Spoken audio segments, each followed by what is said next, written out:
Right, good evening, hey, coppers. Good evening, ladies and gentlemen. I think that does all just about include councillors. Yeah, thank you for coming to Isleworth and Brentford Area Forum, the last of the season, and good to be seeing you all in the flesh, which we did do the last time anyway when we were in the same place. Thank you for. All right, okay, all right. You just all you need to do is shout. All I need to do is shout. Yeah. So welcome to this live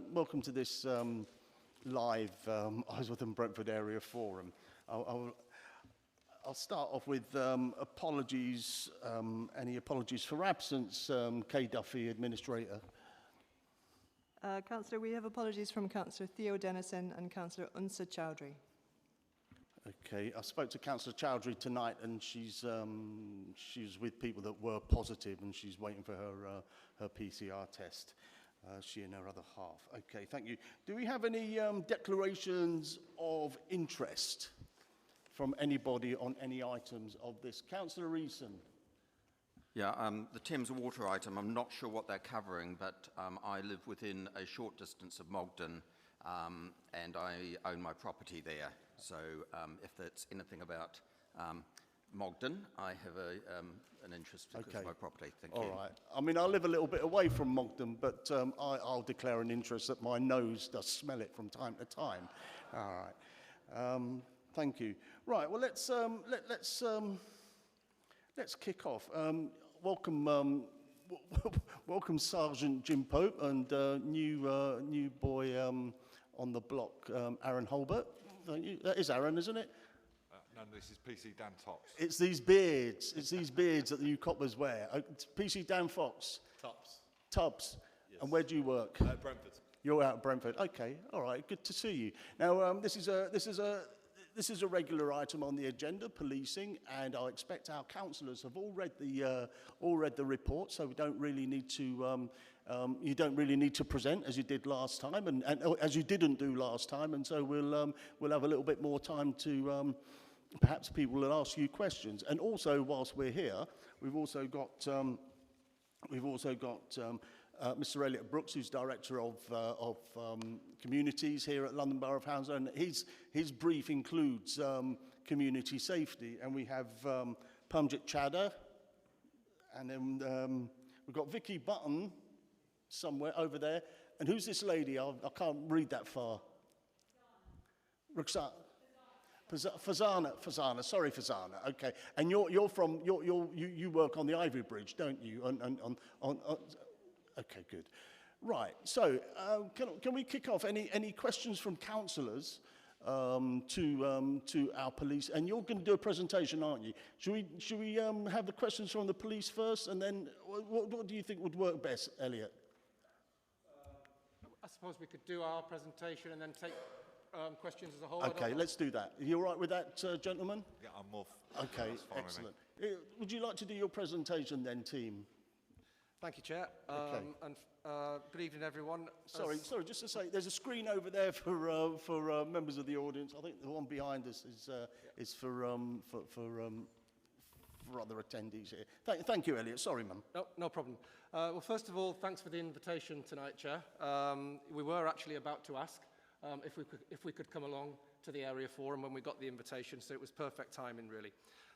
We are here this evening to introduce some new ways of working around community safety for the council. So there will be a general update, a strategic update of the way we want to work going forward. But then the second part of our short presentation will be very much about an initiative which is happening on this patch in terms of some work that, as we've just touched on, Fazana is leading on the Ivory Bridge estate. So I won't steal her thunder in going into detail there. But just really for members of the public and the forum tonight, really, it's just to sort of explain that we are trying out new methods when it comes to community safety. We are trying to be more engaging, a more preventative approach, getting out there and working with the community. Pamjit will tell you about our new team, which really is delivering that on the ground. There'll always be an element of enforcement and a responsive side to community safety, but we do want to try and flip the balance and try and work with residents in those early stages.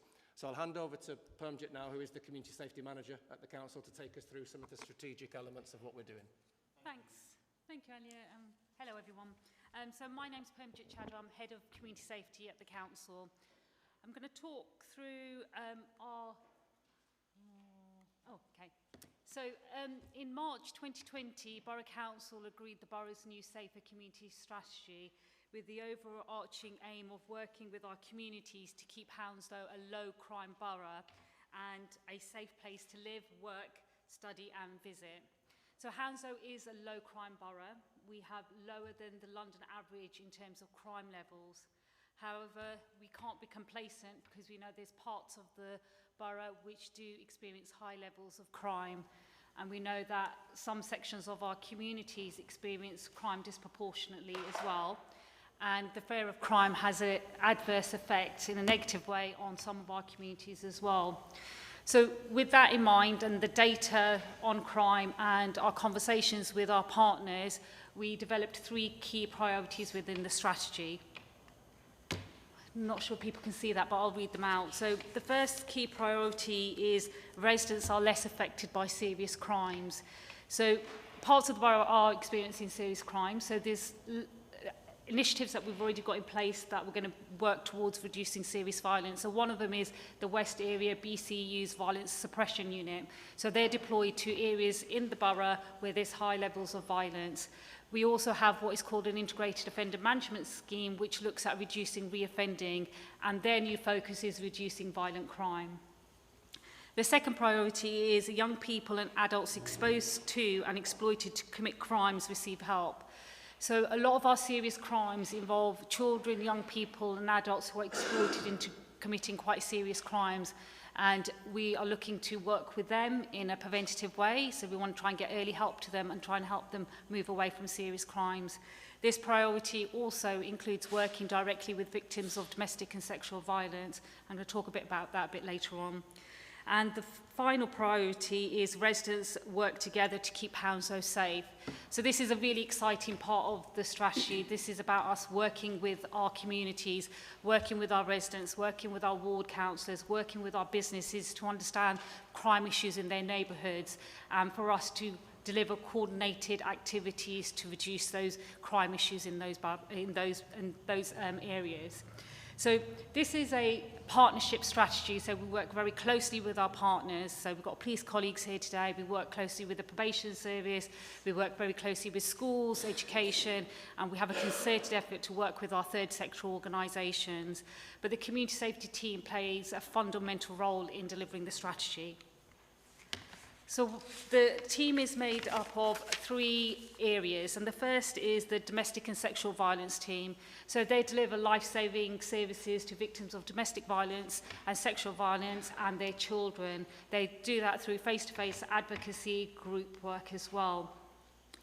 And we also deliver services to victims who are affected by human trafficking, and we have a one-stop shop which is open to any victim to come along and access help from various agencies that are there on a weekly basis. It's worthwhile just sharing a bit of information around the demand on the service as a result of the pandemic. So pre-COVID, the team was receiving on average 46 referrals per month. Since the pandemic has started, those referrals have gone up to 120 per month. And June last year, we had the highest level of referrals coming into the team at 170. It's also worthwhile sharing that our third sector organisations that also deliver specialist domestic violence services have often had to close their doors for new referrals because they can't cope with the demand. So the team has very much been focusing on how we keep those victims and those children safe with our partners across the council and external partners as well. The third element of the team is more strategic and policy work. So that particular team is responsible for making sure the council and its partners fulfil all its statutory duties. It's also responsible for implementing new legislation like the Domestic Violence Act 2021 and also delivering partnership plans. So one of the main plans that we're working on at the moment is the Violence and Vulnerability Reduction Plan, which is a plan that each London local authority has to deliver.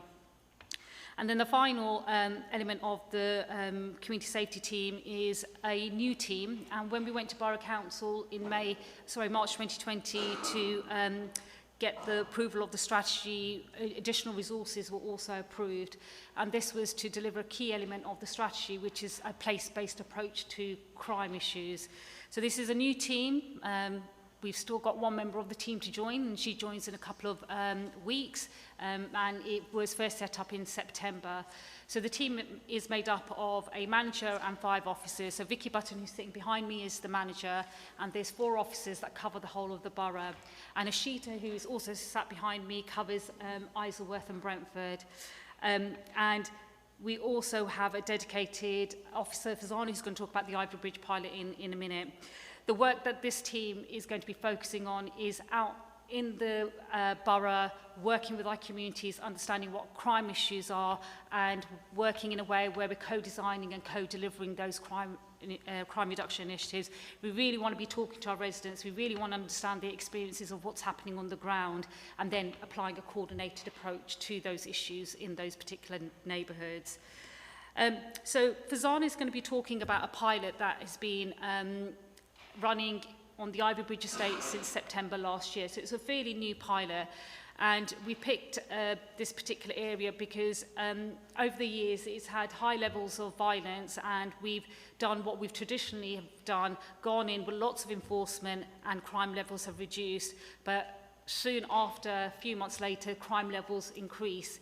So we were kind of stuck in this circle of enforcement, crime levels enforcement. So we're taking quite an innovative approach to looking at a preventative model, which is based on the public health approach.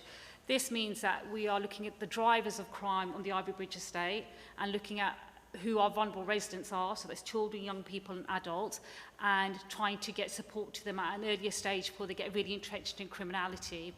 We're also looking at, what physical aspects of Ivy Bridge estate need to maybe changed as well in order for criminality not to take place. So, where are the alleys? Are there, the bins where criminality is taking place?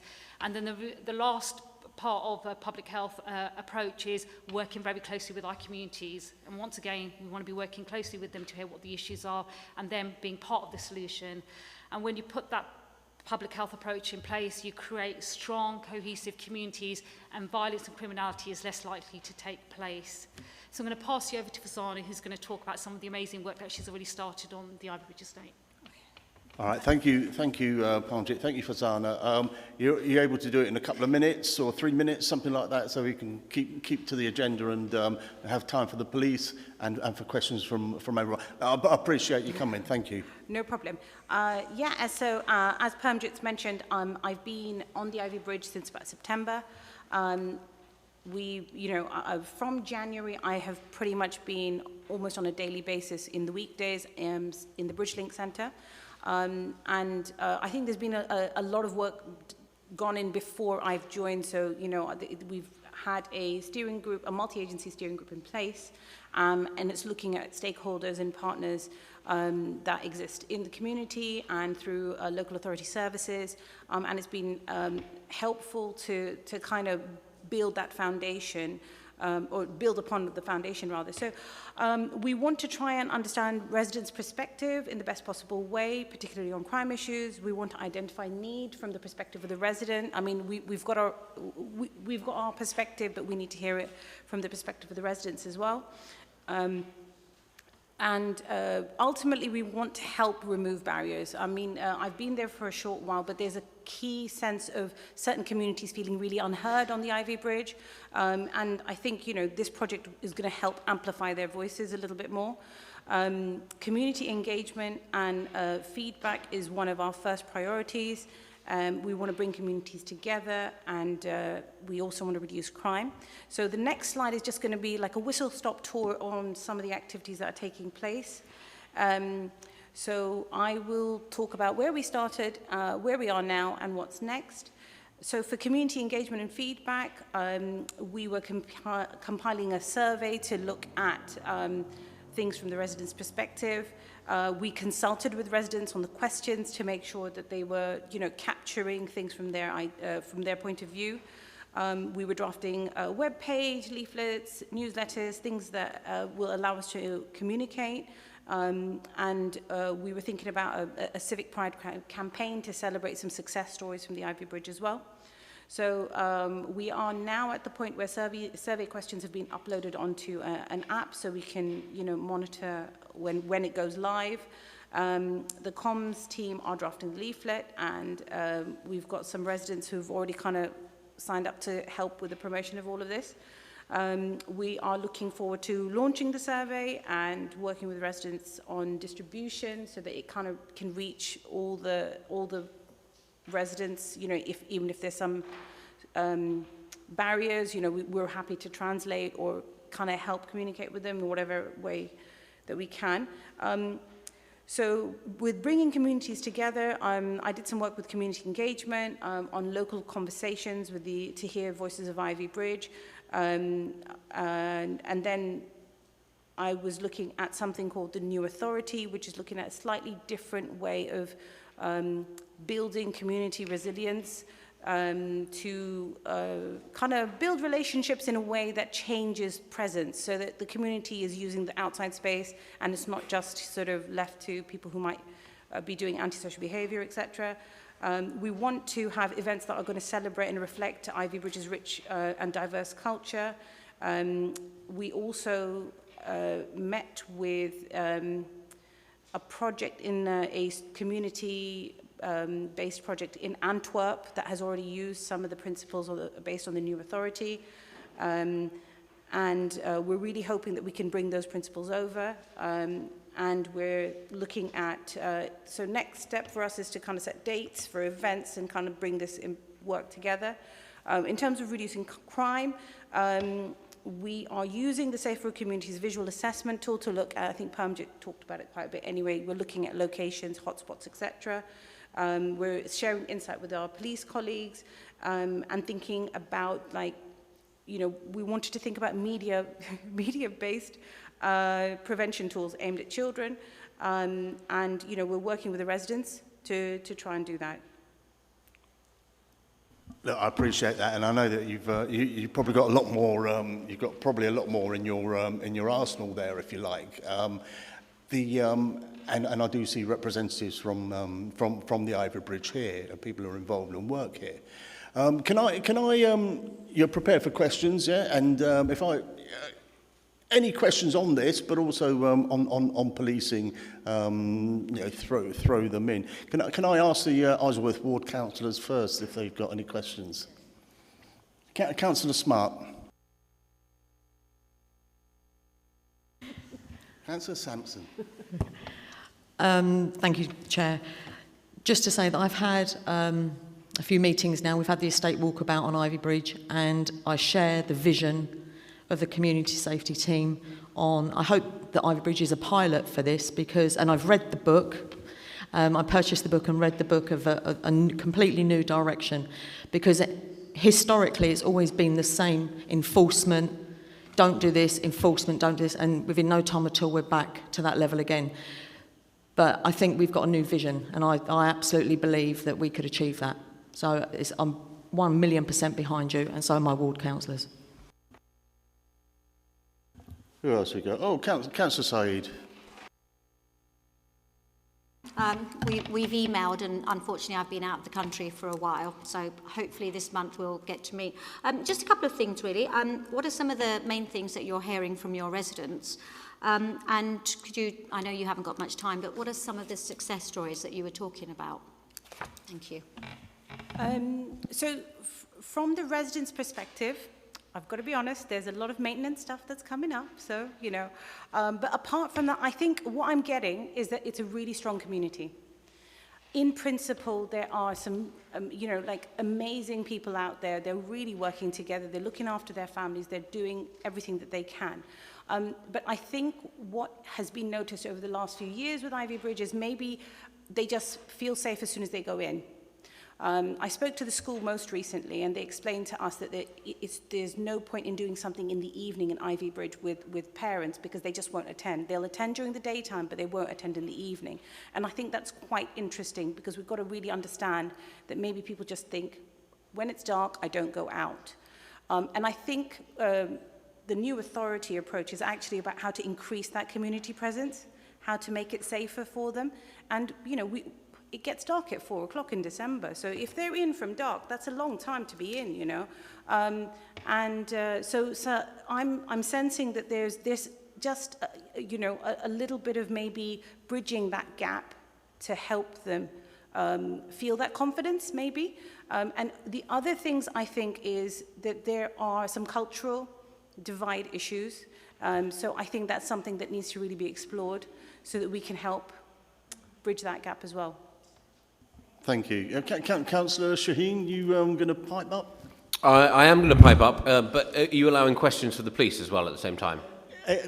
Any of those people between Okay. the man with the beard and the man with the beard. Excellent. This beard. Thank you, Chair. Well, first of all, thank you so much for the work you're doing on Ivy Bridge. I'm very much looking forward to seeing that as it progresses and to hearing more from you. So just to echo the comments from my ward colleagues, thank you very much for that. Looking forward to working with you. My question is for the police, and I'm going to get a bit more granular and take us to the other side of Isleworth. The other day, Councillor Sampson and I were out knocking on doors in the vicinity of the Isleworth railway station. Councillor Easton was also there with us. It's not the area we were knocking on doors in was not currently Isleworth ward. It's currently Scion ward, but it will be moving over after the boundary change into Isleworth ward. And one comment I had from a few residents was fear and concern around antisocial behaviour around the vicinity of the station, and particularly they were worried about residents reported to me young women being harassed by groups of young men in that vicinity. They also showed evidence of nitrous oxide use in that vicinity as well, and they wanted to see a greater police presence there. So I just wanted to ask if we can get, you know, I know resources are stretched, can we get a few more patrols in that area? Thanks for the question, Councillor. Yeah, that's something that we've sort of been highlighted to us probably last 2-3 months or so. Certainly with the fact that obviously with the ease of lockdown, people are now actually using public transport a lot more than what was previously used. And even on Friday and Saturday night just gone, we were out on patrol. Even myself was out on patrol that night up until midnight. And we incorporated the Isleworth train stations in our patrol plan. In fact, one of our officers arrested someone for a drugs-related offence in that area a few days ago, actually. Yeah, Monday, I believe it was. So my officers are out there. In terms of long-term goals, yes, with regards, it's on the borders really of Osterley and Scion. With the new boundary changes, the police aren't going to be making any changes to the boundaries. So as far as wards go, it will be business as usual. There won't be any change in terms of the policing of that area. But yes, it's something on our list, and I know I've had emails from enforcement officers about some strategy that we're going to be working on in the next few weeks regarding drink-related and the nitrous oxide. Can I just add that you know, this is something that's often discussed at the Osterley Spring Grove Safer Neighbourhood panel too, and we've raised this with community safety.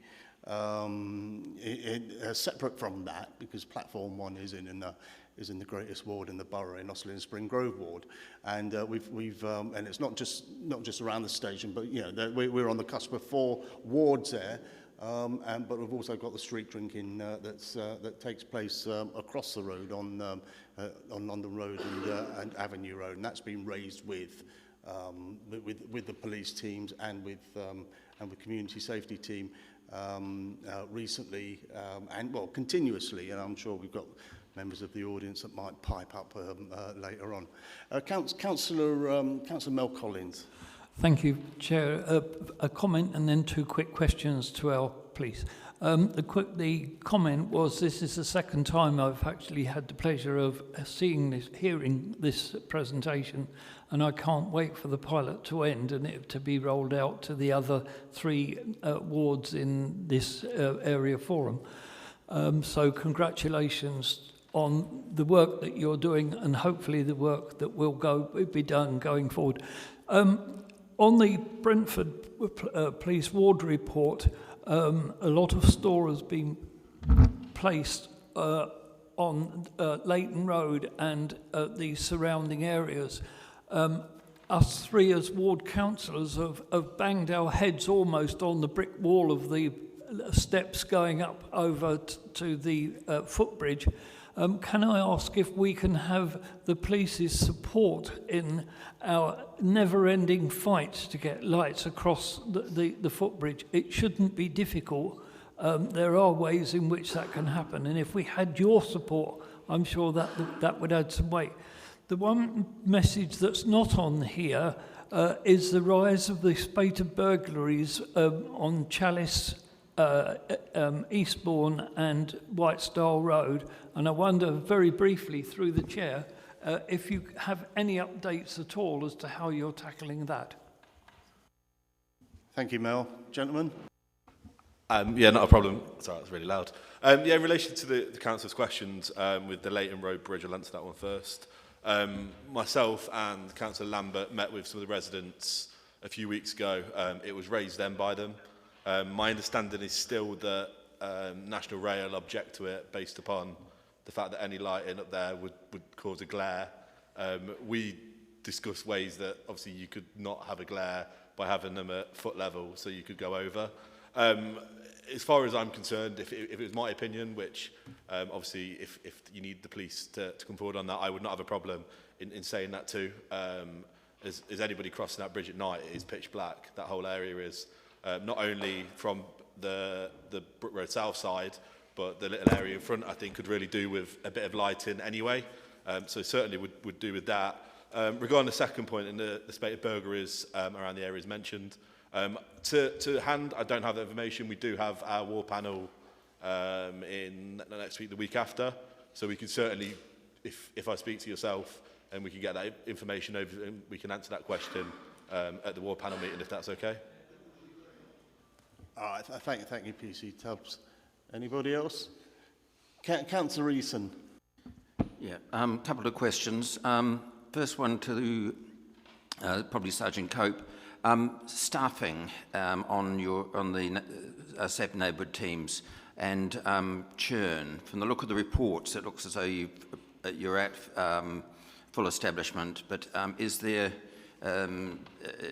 stability or churn in terms of in terms of lost knowledge and things?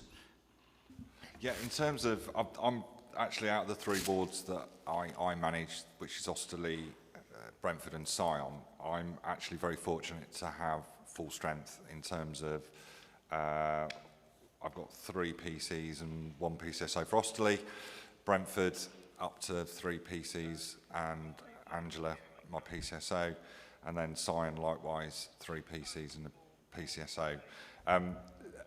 Moving forward, we believe we're on another rotation, so that may change at the end of March. There is some movement that may be occurring, but there will be replacements in terms of the staffing levels. So that's going to be maintained throughout the year, with some officers actually coming to the end of their probation when they have an option of either moving on to response team or wishing to stay. Most of them have requested to stay, which is very good because I'm getting that continuity. And also the community are getting that continuity with officers on the ground. Yep. Thank you. Thank you. And my second question was is perhaps more for Permchit and Elliot.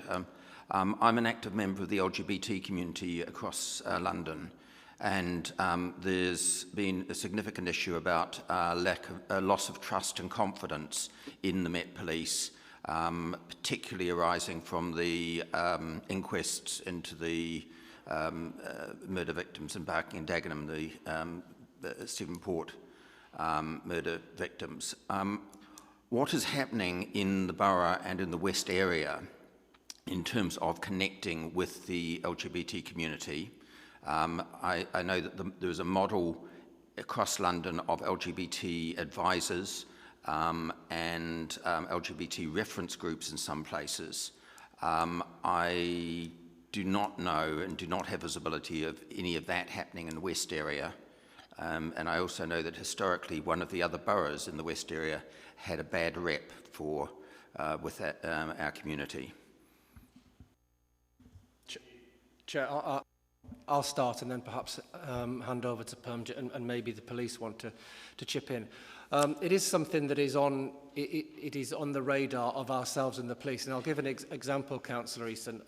Myself and Councillor Dunn actually paid a visit out in the borough just last week, and we had a conversation with someone who had been complaining about homophobic incidents around where they, not where they lived actually, where they worked and where they had a business.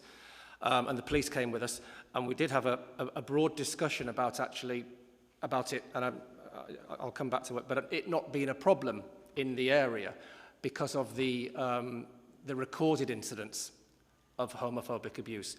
And where we got to with our conversation was that, firstly, that when it happens, it is a real problem for those who experience, and secondly, that there's clearly underreporting going on. And where we got to with our conversation was a bit like you've alluded to in terms of was the underreporting due to a lack of confidence in the police that it would be taken seriously. We had a broad conversation about actually is it well known across the borough around issues about hate crime in general, and actually that people should report it, that action can be taken. The police were very, very confident that when they do get the reports, they are thoroughly investigated. And we agreed actually there probably needs to be some joint communication between the police and the council to really put the word out there that people should report incidents either when they are victims themselves or where they witness any forms of hate crime. We do a lot of work within our team itself, in Permjit's team, around hate crime. So we have had some very sort of productive conversations with the new senior management team at the West Area BCU about this very, very issue. So I'll just hand over to Permjit. Thank you. We also recently had a conversation with Chief Superintendent Sean Wilson around confidence in policing as well. So he's very aware that there is more work to be done, and there is an appetite to work closely with the West Area BCU in terms of how we build the confidence within our communities. Elliot alluded to the fact that within my team, hate crime is a strand that we focus on. I think the council had its first rainbow zebra in the borough in terms of zebra crossing, I beg your pardon. So, we are doing quite a bit of work around, raising the profile of the communities, LGBT communities as well. But I think there is more that we can be doing. I know that you work very closely with Kevin, who used to be in my team. So more than happy to have a conversation with you in terms of some of your ideas about what we could be doing going forward. Okay, thank you. Members of the public, who's that waving there? Yeah, Mr. Hunt and the lady there. Mr. Hunt first. We got quick questions, please. Oh, sorry, Councillor Dunn. I didn't see your hand up, but let's take Councillor Dunn first. Briefly, I'm looking at the time, and we were 20 minutes for this, but that's all right. Carry on, and then we'll go to the audience. Okay, thank you very much, Chair. So great presentation, and like Mel, it's the second time I've seen it, and obviously good news in that we've just renewed the contract, or we will be renewing the contract for our estate police officers team, so they'll be able to continue working with you on Ivy Bridge to take this forward, and then hopefully on the other estates as well. Question for the police, though. So obviously another piece of good news that we're getting the new town centre team for Hounslow. I think it's a 27-strong team. Obviously that's going to be working in a specific area for Hounslow town centre, but I'm presuming they will be working with the other teams across the borough as well, at least in terms of interacting, sharing intelligence and so on. So it's just wondering if you could comment on that and how that will work.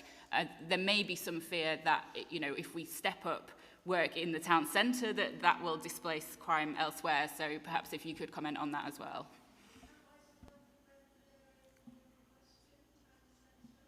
Sorry, it will relate. It will relate. The question from the question from the councillor was: if we have that team in the town centre, will it displace crime into our areas? So that is relevant. Sergeant Group. With regards to the town centre teams are beginning on Monday. They're going to be beginning their work in there, and yes, as part of that actual implementation, one of the strategies in terms of displacement into the other wards has been considered, and it's going to be monitored in terms of if there is displacement, then obviously do we need to have extra resources in the wards that are being affected by it. Is that all right, Councillor Dunn? Thanks. Right, look, briefly, Mr Hunt, I know you can chat, and the lady in front. Very briefly, one comment and two questions. Comment, even on the screen here, I can't read the small print. Question one, in the police statistics in the pack for this evening, there are several tables consisting of 3 rows, and in each case, the second and third rows appear to be identical, except that one is blue text on white, and the other is white text on blue. So that's the first question. What's that all about? And the second question, later on in the police papers, there is mention of a 3-week action taking place at the moment in Sion, with a survey being distributed to all residents at the beginning and at the end. It's stated there that this started on the 2nd of February. Here we are on the 10th. I haven't received anything. So the second question, what's happening there? Thank you. Thank you. Sergeant Coke. Yeah, sir, which ward presentation are you referring to? Because obviously there was 4 in there. For Sion Ward.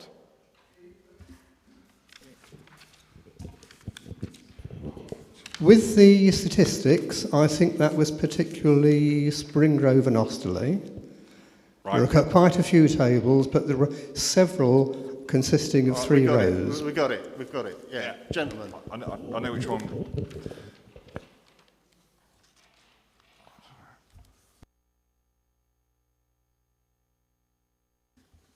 It's page 7, 8, and 9. It's a PC Scully compilation that he puts out to our Safer Neighbourhood Ward panel, and there's a lot of stats there, and I think it probably too small for everybody's eyes. But I'll answer the second question in terms of the Positive Action Initiative. It is ongoing at this moment in time. The survey was issued out on OWL, it's gone out on Twitter. The officers have been out and delivering, I think they've delivered nearly 500 leaflets so far in terms of advertising this. Obviously, getting the message out that the Positive Action Initiative was occurring is one of our biggest issues in terms of advertising it. And that's why the officers have been out hand delivering, certainly in the main problem areas of around Fraser Nash Court, London Road, that area. Have you seen the survey yourself, or have you been? But you've been made aware of it as a result of tonight. Yeah. So will you be able to access that survey? Well, it's online. Will you have to follow the link? Yeah. This is the confusion we have with surveys. So perhaps if someone can take Mr. Hunt's address and drop one off to him. I know it won't cover everybody in Sion Ward, but PC Tops is directly behind you, sir. He will be able to show you if he's there. Here you go, big unit. Okay, thanks. Thank you, lady in the front there. Thomas, lady in the front there.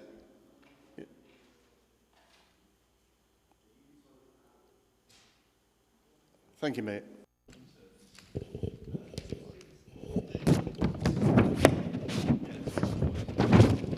Well, mine is very quick. It says, keeping households safe should be also add clean.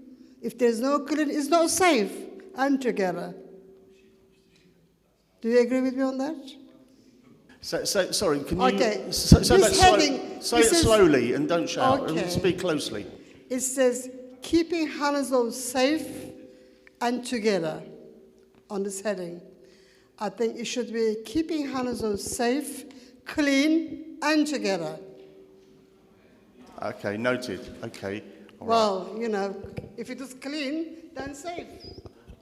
Okay, that's probably a response from somebody else, but if you've got, if you can take the lady's details and find out where it's not clean, Thomas. Thank you. Who else we got there? Who's got? Christine. It's as much a comment as a question. It's concerning Isleworth Ward.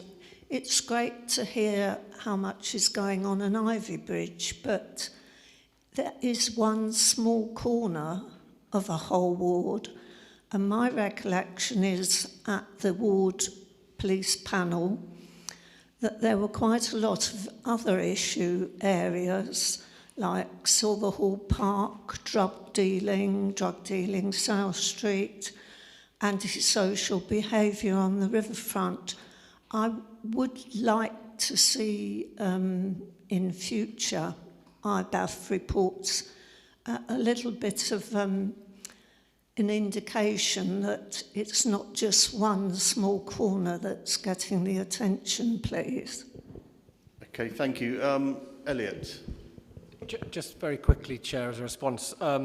You're right in terms of we're well aware that there are issues all over Isleworth and the area covered by this forum.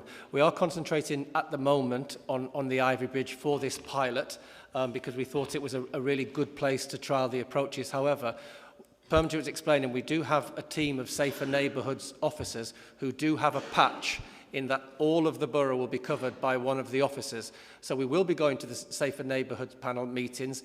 We will be taking forward issues that aren't to do with the Ivy Bridge, and we will be feeding back. And I think as we go forward into the rest of this year and going forward, we would like to develop a way of reporting on the work of the team across the borough, not just in the pockets of pilots that we're trying at the moment. So that we're very aware of what you're saying, and it's something we will be addressing. Right, thank you. Did you, the lady there? Hello. I'm a local resident, I live in Isleworth, and the concern is with narrowing roads and making it very difficult for road users. Sorry, look, can we pick this up when we talk about the transport? I'm just following the agenda where you have open forum. Yeah, well, the open forum is not for a little while. So we've had the local policing issue. Yeah. And then the next topic on your agenda was 3. It's transport. Yeah, we haven't done that yet. You haven't done that. You seem to have gone straight into the open forum. No. What we do is after every item, we offer members of the audience the opportunity. I will mention, and it's regarding the woman who's highlighted concerns for residents who don't live in Ivy Bridge but live very close to it, and have to put up with. Are they able to use the facilities that you're offering, or is this primarily for Ivy Bridge residents? No. I mean, when we talk about the pilot being the Ivy Bridge estate, it's by the very nature of some of the activities that take place, we do appreciate that people living close by in the surrounding areas will be affected, so they should benefit from what's going on. And how are they signposted to the facility that you're offering currently? Well, I think what we need to do perhaps is broaden our net when we talk about our engagement for the project. So any event that we hold on the Ivy Bridge estate or any consultation and engagement that we do is open to everyone who feels they've got a stake in what's going on. And how long has this been running? It sort of kicked off around the autumn of last year, September, October, and has really taken momentum since Christmas, I'd say. Okay, well, I'd be happy if you to see more of this advertised in the ward. Yep. Well, I'm in the same ward as you. Okay. Where, people can access what you're offering, that it isn't just focusing on the needs of residents at Ivy Bridge, but it's also open to other, we got that. Other council tenants who are also victims of domestic violence. Look, the policing is not the policing that we're talking about in Isleworth is not directed at the Ivy Bridge. This is also focusing on the yeah, team well, there here are that special has issues. spoken. As the lady, as Fazana said when she was describing the project, she was explaining why and what happens at Ivy Bridge. Let's you've got 1, 2, 3 Isleworth Ward councillors here, and perhaps you can pick up with them afterwards, if you like. We've got to move on. Thomas, thank you, ma'am. Right, that's it. Thank you very much on the policing, much appreciated. And by all means, and find ways to communicate with residents, not on Ivy Bridge as well, and not just in Isleworth Ward. And we do that quite well in Osterley and Spring Grove Ward. It's finding ways to do that in other locations in the borough. Look, I'll give you a minute to clear off, if you like. Thank you very much. See you again, Sergeant Cope, and you're staying by all means. Good, and then we'll move on to. Thank you, ladies. Thank you very much. Jefferson, Wakwoma, come forward, my friend.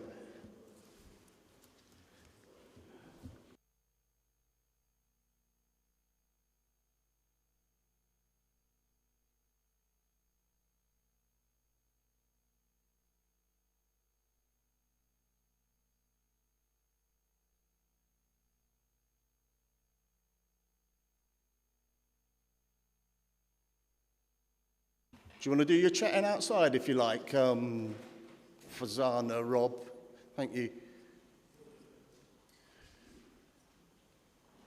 Okay, thank you. Right, like to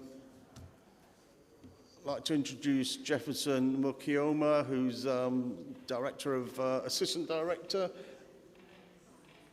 of Traffic, Transport and Environment. Take it that people have read the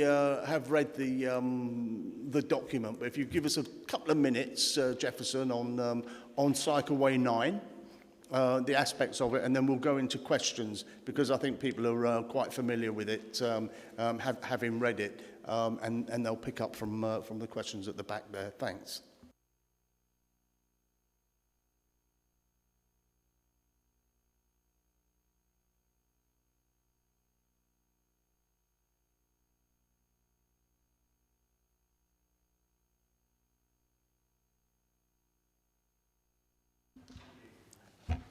Good evening. Yes, that's better. My name is Jefferson Wokoma, Assistant Director for Traffic, Transport and Parking on the number of Hounslow. This is just to talk about Cycleway 9, the Brentford to Hounslow tranche. Some of you may be aware, we are already delivering the first batch, or the first tranche of Cycleway 9, which is from Chiswick High Road at the borough boundary through to just the edge of Chiswick High Road. Introduction is based on a scheme that was approved in 2019, which was subsequently modified at the onset of the pandemic. It covers from Chiswick through to Brentford Town Centre, specifically at Alexandra Road Junction. It's a modified version that's been implemented in on Chiswick High Road, but the Brentford section is as approved in 2019. So we're on the consultation. I think Transport for London have already held the first consultation for the routes covering from Brentford Town Centre through to Hounslow High Street. This is the policy framework. It's all about making sure that more people cycle, which obviously has health benefits as well as air quality benefits, as well as road safety benefits as well. And this is about making sure that we have a segregated cycleway which encourages people to cycle in a way that's safe. Also fits into our Division Zero approach, which is making sure that we decarbonize transport. Transport isn't actually one of the major contributors, but we still think we have a huge responsibility due to the impact it has, particularly within London, to do something about it. So this is all part of the policy framework that we have, not only the London Borough of Hounslow's policy, but also the Mayor of London's transport policy. There are a number of barriers to cycling, which you can see there. Apologies, the print isn't quite as legible as it ought to be. The main one being road danger, which is the need for having segregated cycle lanes. Almost half of all Londoners are put off cycling due to fear of collisions. So having segregated cycle lanes, separating vehicular traffic from cycle traffic gives people much more confidence and much more comfort to cycle. Obviously, there's an issue about obesity and the need to make sure that people are fitter. This is also another issue that people feel that they are all a bit too old, a bit unfit to cycle. But we feel that by providing good quality cycle infrastructure, you encourage people to take up cycling. And also there's an issue about confidence. So most people who are confident about cycling will cycle anywhere, regardless of what infrastructure is in place. But people who are probably not as confident will probably are less likely to take up cycling unless you have good quality infrastructure. So these are part of the reasons why we're introducing the cycle lane, as well as the convenience factor, and also making sure people have access to cycling. The targets are also in line with our own targets. So you can see that slide there just sets out how our policy as a borough aligns with the Mayor of London's transport strategy. So that's the route alignment, and you can see there, I hope you can see it better on paper. It just shows the route alignment from Chiswick High Road, from Brentford High Street, all the way through to connecting town centres across Isleworth through to Hounslow Town Centre. Again, apart from the health benefits and the need to encourage cycling, obviously there are safety benefits as well, which this seeks to address.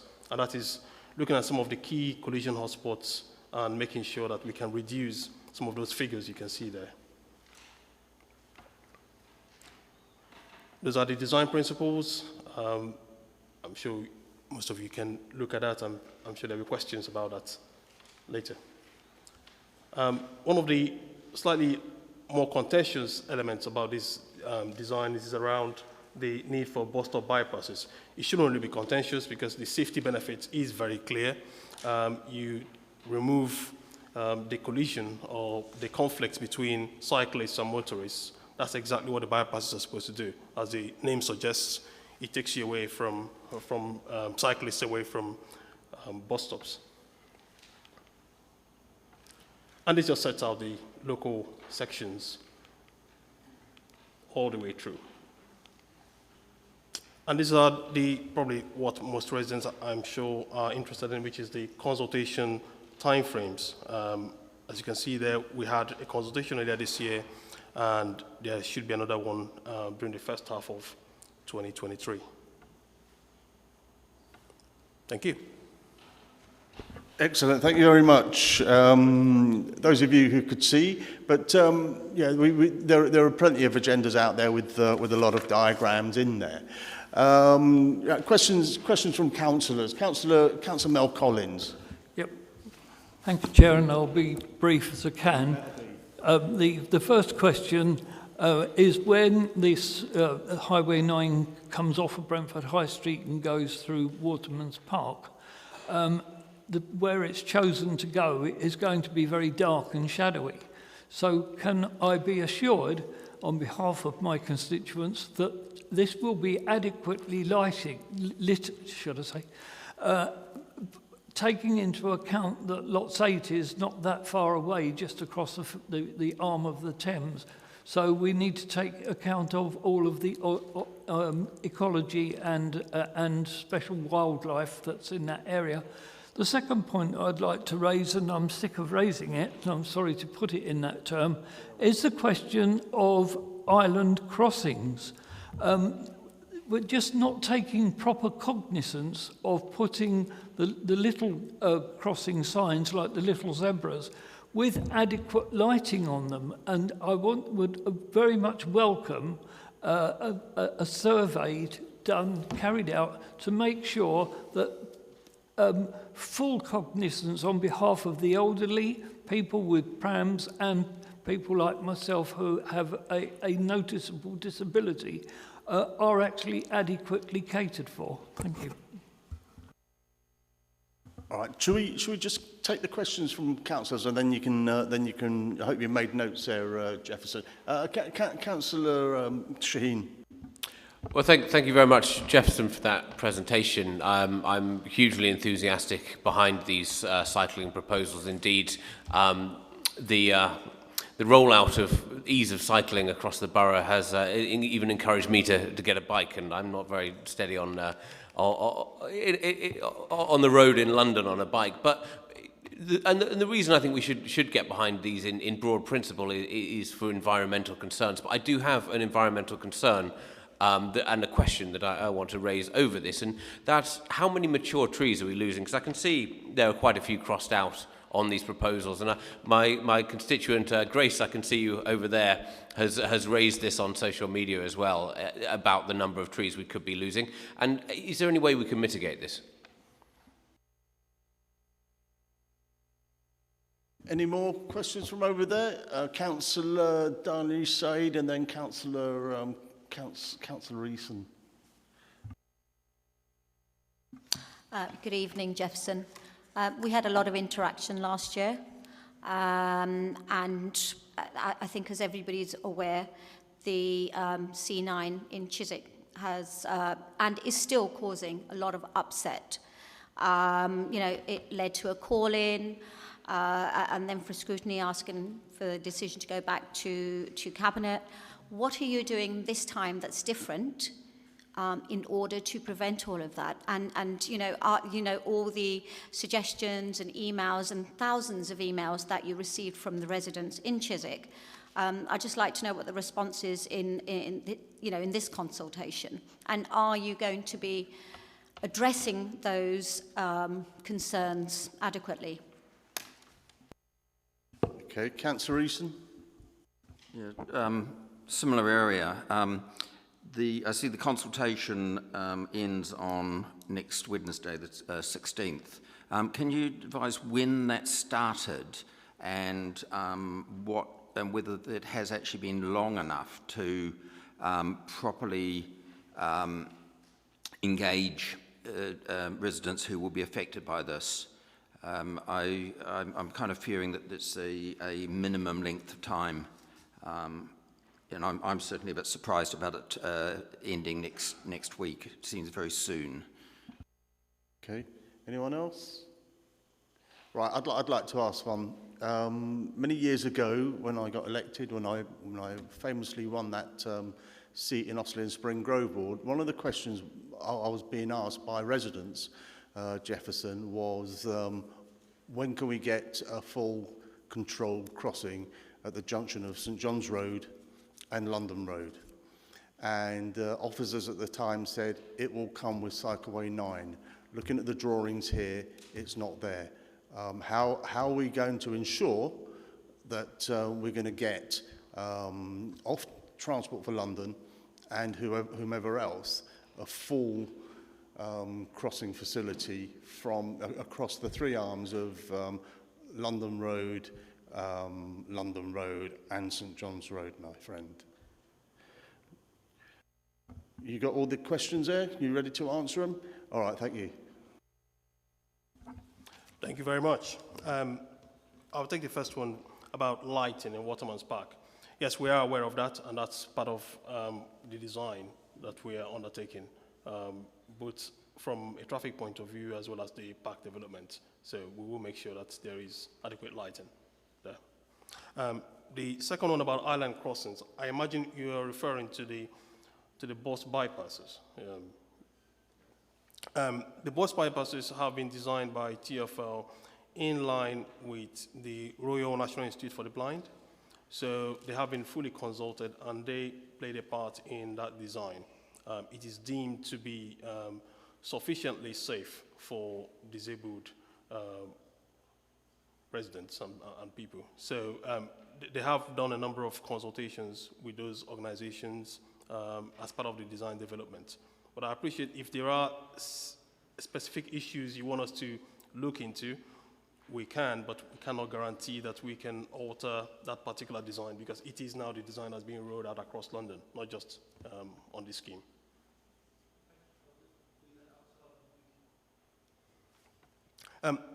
Councillor Shaheen's question about tree loss. That's a very important question, and that's critical to us to ensure that our borough remains as green as possible.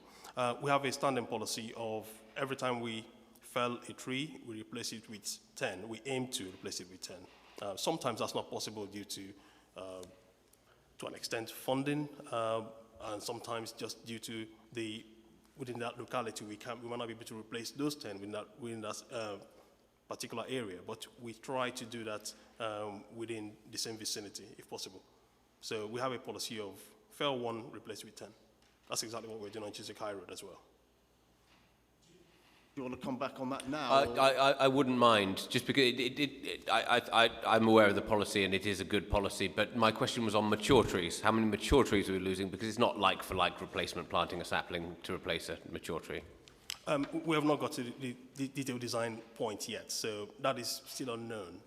But all we try to do in developing these designs together with TfL is to ensure that wherever a tree is being felled, that we are taking steps to replace them. So at this point, that wouldn't be known because it's still quite early in the process, but that will become clearer in due course.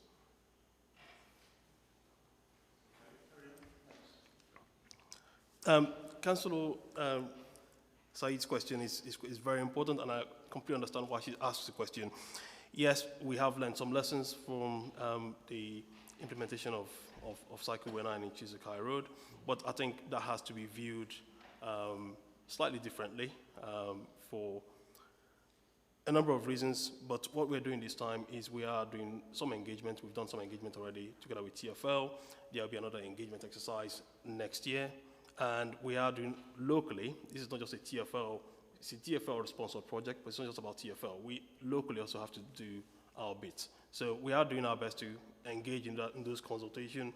We are guiding TfL in developing their engagement exercises, and we are making sure that they are taking steps to engage residents as much as possible beyond the standard consultation, and they are doing that both on their website, both via social media, as well as direct communications to residents as well.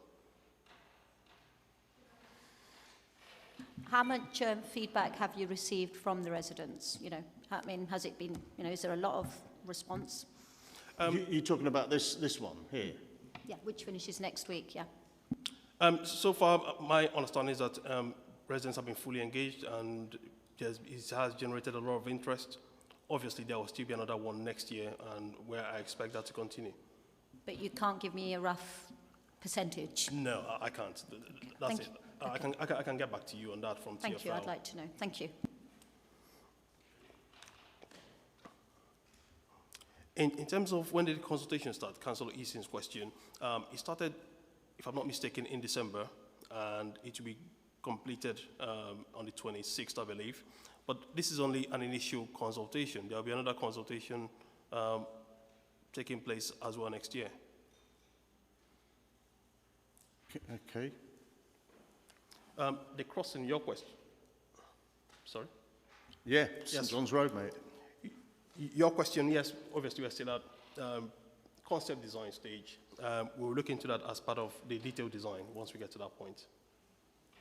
Well, it doesn't appear here. Yes, because we're still quite very early in the design process. That's something we can look into as the design develops. All right, we need to talk. We really do need to talk on that. Okay, thank you. Now, hands up from residents. Who we got there? Oh, 2 hands up from that lady there. Let's go from that side first. Miss Hardy, and then Christine Dywell, and then and Mr. West there. What do you do? Be brief, thanks. I'm just really concerned about the Beach Avenue bus stop being taken away. Although the 171 metres is to the next bus stop, I'm worried about the elderly and the disabled that live on quite a large estate. The Zion estate's got lots of people on, so that I really am worried about that. Who's next, sorry? Christine Dywell.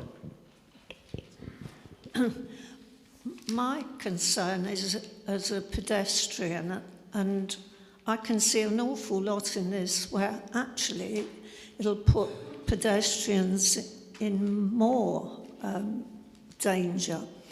But one of my concerns is that the new highway code makes it quite clear that pavements are just for pedestrians only. But we have a new cycle lane put in South Street, which is still virgin territory months later for any cyclist to use. When is it going to become compulsory for cyclists to have to use these cycle lanes? Because it seems a little bit pointless to put them all in if they don't have to use them. Okay, thank you. Dominic West. Thank you, Chair. Dominic West and John's Residents Association. I did raise a number of points for clarification to TfL about the consultation a few weeks ago, which they've responded to. But as it has Hounslow's name on the consultation, I'm assuming that Hounslow will take some responsibility for the plans that have been submitted. It's unfortunate that there have been no drop-in sessions on this consultation. They were originally proposed before the pandemic, but they didn't reoccur. So a lot of people will not have been aware, other than those who happen to read social media. Unfortunately, that doesn't include most people who use the buses. And it's unfortunate that TfL haven't taken the opportunity to put up notices at bus stops telling them about the proposals along the route. So perhaps we can think about that for the next stage of consultation. Obviously, we all want to see improvements to the cycling infrastructure, but the Mayor's Transport Strategy and Hounslow's local policies and transport policies also want to improve conditions for bus users and for pedestrians.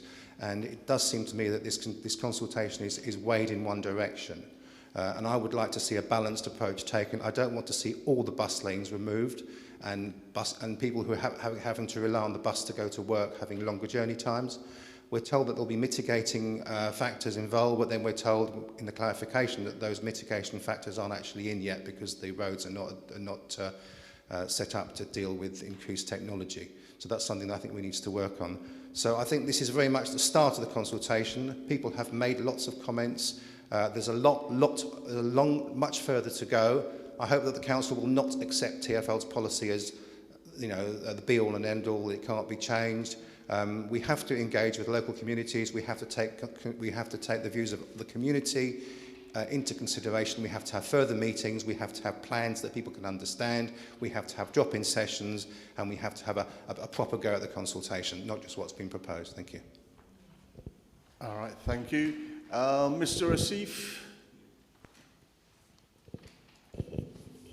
Thank you very much. Asif Hanif, Brentford West.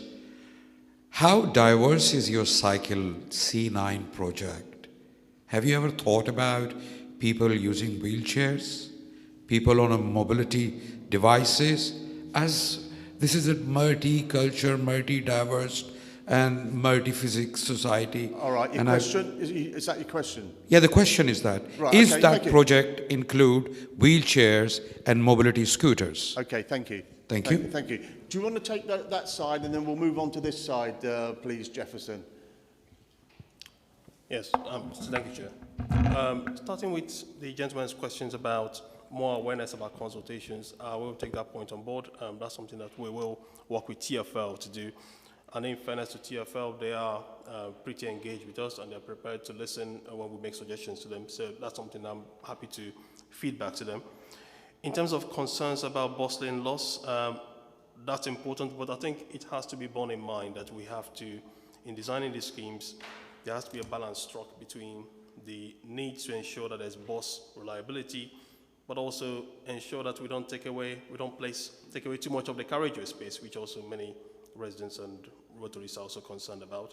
At the same time, as has been raised by the other lady, about the loss of footway, that's also a very important point. So in designing the schemes, there is no new road. We have to make sure that the cycleway schemes are safe, but also that we strike the right balance between loss of footway, loss of carriageway, as well as, unfortunately, sometimes we may have to lose some bus lanes. I'm not sure if that addresses all your questions, sir, but talking about the local concerns being taken into account, absolutely, that's the whole point of this engagement sessions, and we will make sure that as much as possible, I can't promise you we'll address all your concerns. Obviously, the scheme is owned by TFL, they are the sponsors, and as an authority, the responsible thing for us to do is to engage them as much as possible, feedback to them local concerns, and frankly, as they've shown pretty much throughout the whole process, even in relation to Cycleway 9 on Chiswick High Road, where possible, they are prepared to make amendments to the design to reflect some of those local concerns. Your question, sir, about mobility scooters.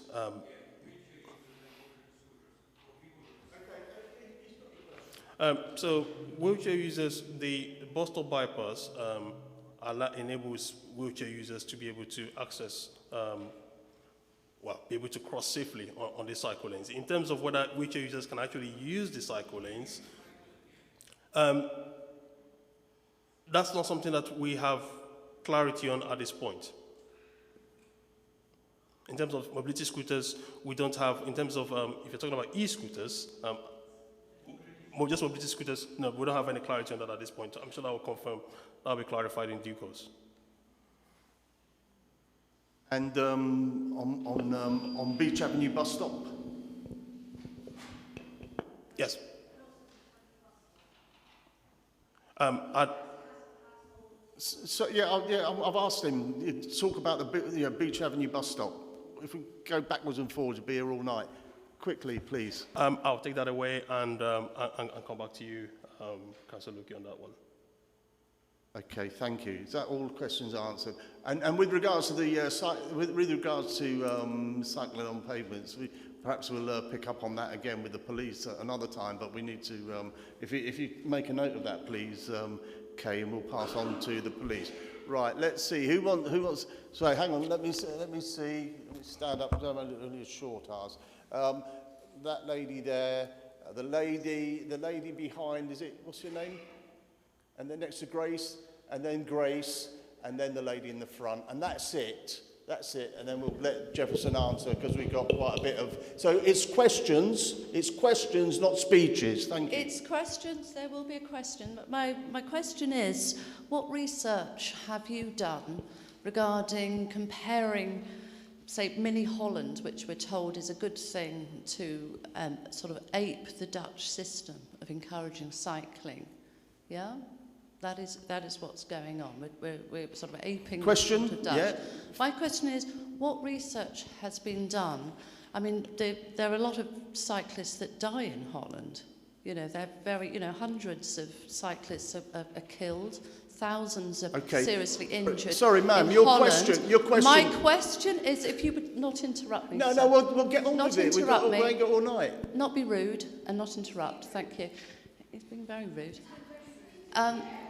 So I will have to repeat, having been... Sorry, please, take the mic. Look, what has happened is you've asked a question... I have not asked the question. You've asked about Mini Hollands. You have interrupted... No, that was not the question. You're interrupting. I'm just saying, what research have you done comparing the loss of life and the thousands of injuries that happen in Holland, where they are far more accepting of cyclists and everybody cycles there. We're told, let's be more Dutch and cycle. And yet thousands of deaths, is that your question? That's your question. Please, more people do us a are favour. going You're to not die the only and one be here seriously tonight. injured Yeah, on the streets in Hounslow if we follow the Dutch system. Sorry? Look at the website. Well, stop her. What, am I going to Look at the website. Cycling has increased.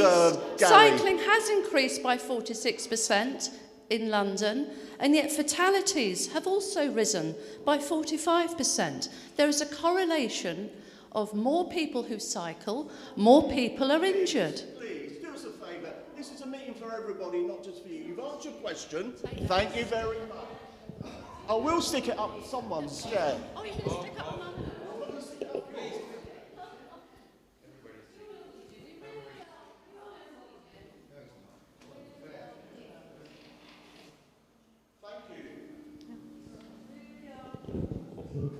Oh, come on, we'll give you a break. Right, next, the lady behind Grace, next to Grace. I've forgotten your name. Yeah, I'm Claire. I'm one of the... Claire, thank you. I'm one of the local residents. I actually live along the proposed route of the lane. So I'm thinking, what about all of the school children who rely on the local buses to get to school, and I watch them every day at the grade school, and now they will have to cross a cycle lane once they get off the bus to get to school, the increased danger there. And also, what about we're seeing with the cycle lanes that are already in place in Chiswick and Twickenham Road, the increase in congestion. So quite apart from reducing pollution, that can increase pollution, and has that been considered? Yeah. Thank you. Yeah, thank you. Grace. I have 2 or 3 concerns. The first is I appreciate that they've offered to put new trees in. A lot of the trees, the majority of the trees that they're planning to take down are London planes. Do we have a guarantee that we will have beautiful London planes replaced, or are we talking about small cherry trees in their place? Secondly, I have a blind friend. With the cycle routes where they are, he is going to be marooned at home. He cannot get on buses because he has to cross a cycle route. He won't know he's on a cycle route. It just seems totally unfair. And I agree with other people's words about the dangers, massive dangers that are going to be incurred. Thank you. And the lady in the front there, Thomas.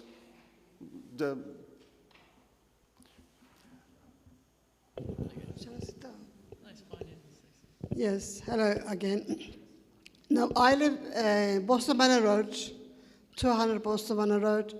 There is cycle lane. However, cyclists not on the cycle lane, on the pavement, on both sides of the road, and in the road. What are you going to do to stop that?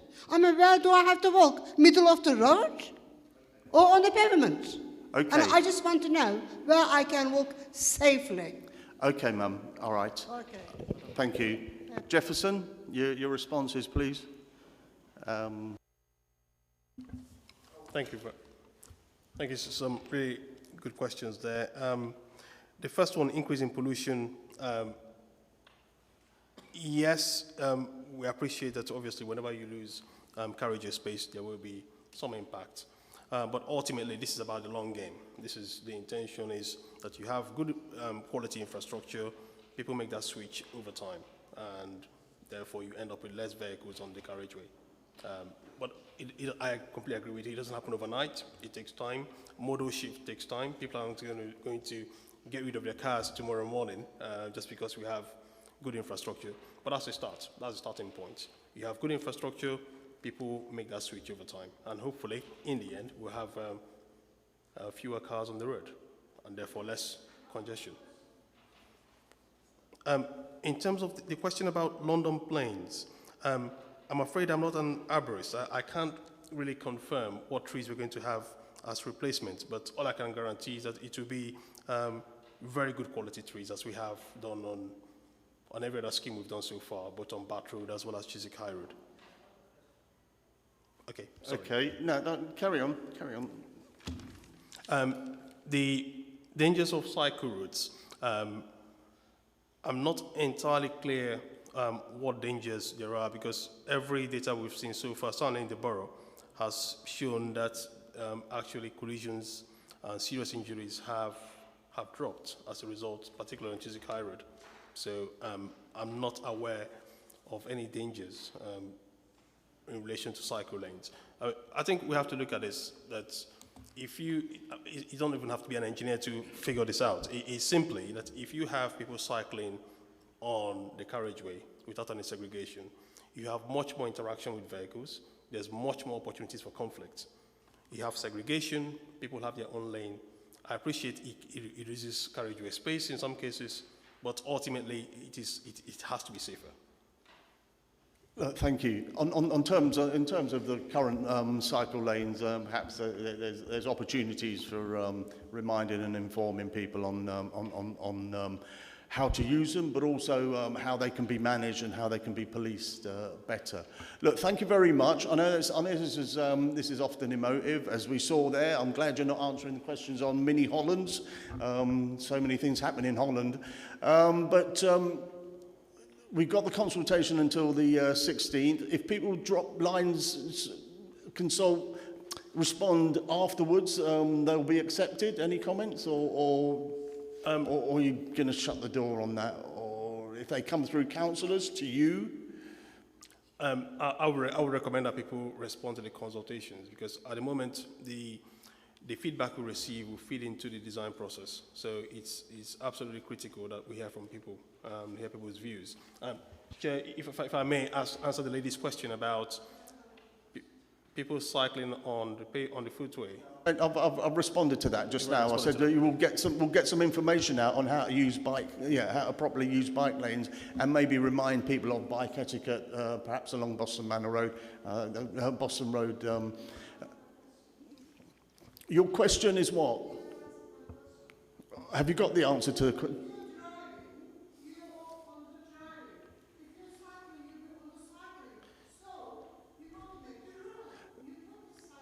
I said, madam, we will get something out on bike etiquette and how residents can report problems. Yes, they'll write to. Sorry.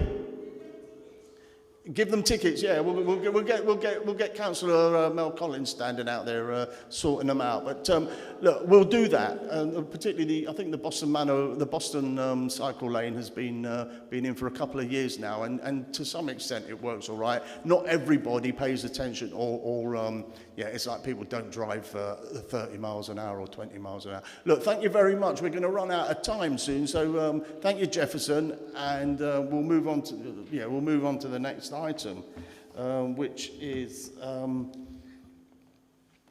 open forum. Is there? We've got some questions. Thomas, may I introduce Thomas Allen, who from our communities team at London Borough of Hounslow, and he's been fielding the questions.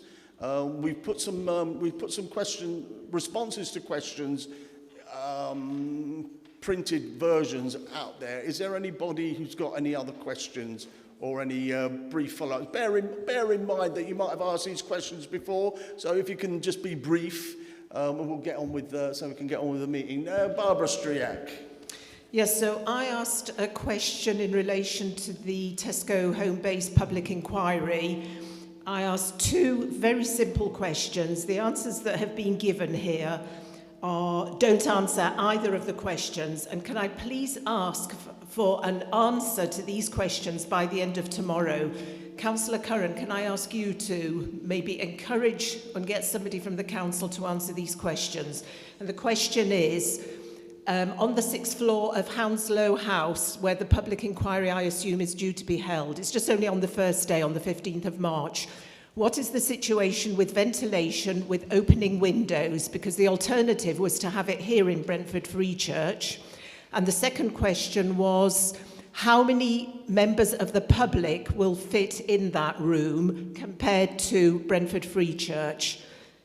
Two simple questions. All we got was a rehash of an answer to an email that didn't answer either question.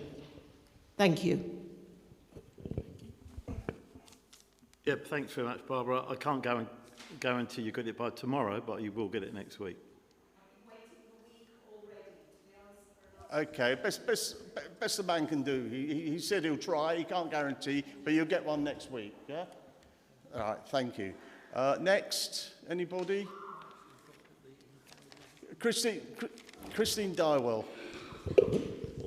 I'm just puzzled. I put one of my questions in through your new all singing, all dancing system. And the first question it asked me is, do you want a written answer? And I thought, well, that's a bit of a funny thing to ask before I've asked the question. But I didn't put yes to it. I left it blank, but I've got a written answer. I thought the idea of an open forum was that we, the public, actually got a chance to talk to the councillors come back to us with answers, not to have something written there that I didn't even have. I've had to borrow it from somebody else's copy. Okay, I apologise that you had to borrow it, but I think somewhere out we did have some printed out there. This was in a way to save a bit of time, and you'll have something in writing. If you have a supplementary, by all means ask it, or if you want to, all the councillors do have the questions there. Christine. Use a mic, Christine. Could we please have a proper open forum? The word forum means we have a discussion. We don't have something just written like that, because the rest of the borough or area forum people that aren't here tonight won't see it. Look, it's open forum. What we've done is we've given written replies to questions. All right. If you want to ask your question again and raise it and talk about it, by all means. All right, by all means. But this saves a bit of time, and it gives some answers. It gives some written answers too that people can take away with them. Written answers that will appear in the minutes as well. So go for it, Christine. Well, one of my questions was to ask why there has been no date for the Residents' Association Forum. We haven't had a meeting since September, and they're supposed to be bi-monthly. Now, the answer is, you're really, really discussing this at high level. I have twice asked Councillor Dunn by email, and I haven't had the courtesy of a reply. I just don't find it acceptable that I can't be told why is it involving a high-level discussion and why haven't we got the dates? Christine, Hang on, Catherine. Thank you, Christine. Councillor Dunn is going to give you a response. Honestly, I don't know. Something's gone wrong. We'll sort it out as soon as possible. I chair that meeting. I've had significant family issues to be dealing with, and we'll get you something as soon as possible. But I don't know is the answer. That's your response for the time being, Christine, I'm afraid. Okay. Who are you pointing at, Thomas? You pointed... Just the supplementary. So. Okay, go on then. Okay then. Don't shout at me, please, Mr. Louki. Right. In the last area forum, it was unanimously agreed that residents and councillors would see the assessment that was then being... We're going back to the development in Brentford of Mercury House and Field Lane. So last time at the forum, there was an agreement that residents and councillors would see the assessment that was then being undertaken, and we would get copies of the report setting out how the various planning conditions covering disturbance, health and safety and the control of dust and noise would be discharged. What I would like to know now is, when will we see the assessment report? When will we see how the planning conditions will be discharged?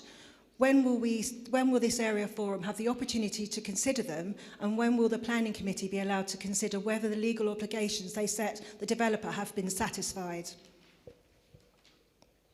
Oh, and by the way, I've found 5 empty properties for you. 3 in Field Lane are still standing empty, 1 for 2 years, and there's 2 in Leighton Road. Thank you. Sorry, thank you. Okay, thanks. The best I can do is Councillor Steve Curran to respond on that. Yeah, thanks very much. We're currently reviewing our development on top of flats in Field Lane and others, and that's because of the dramatic increase in build costs and labour costs over the last 9 months. So we're re-evaluating all of those projects, and we'll be making a decision in early March as to whether we take them forward or not. Thank you, Councillor Curran. Who else we got there? Let's come back to you. Who hasn't asked a question yet? All right, Mr. Dale.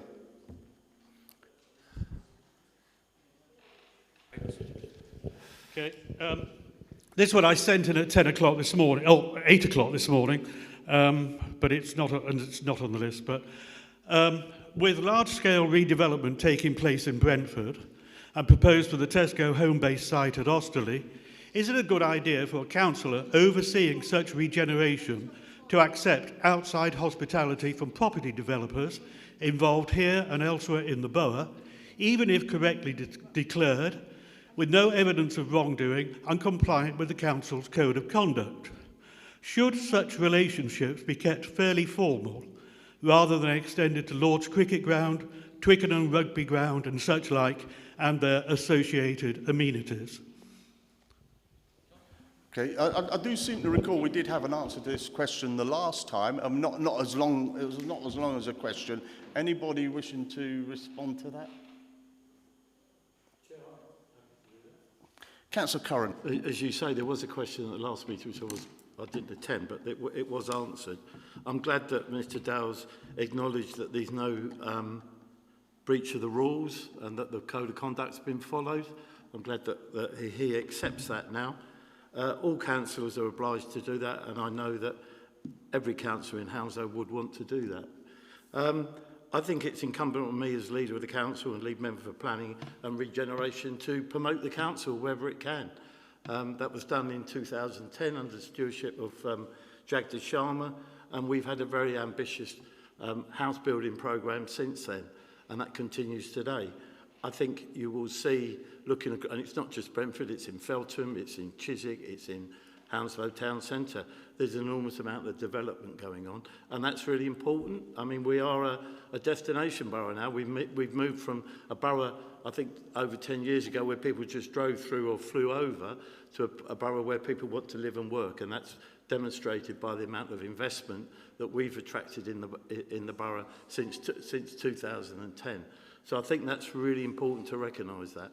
People want to come and live in Brentford, they want to work in Brentford, and they want to stay in Brentford. They want to bring up their children in Brentford, and they want them to be educated here. You know, we've just announced this week that all of our schools are good and outstanding now. That's a really big achievement for Hounslow. We've been elected, well, we were voted Council of the Year. That's because we're a borough that steps forward, never back. We've got a very clear agenda about sustainable jobs, sustainable homes. We've got a very clear agenda about being carbon neutral by 2030. So I will go anywhere and meet anyone at any time to ensure that we meet our targets to build more family homes.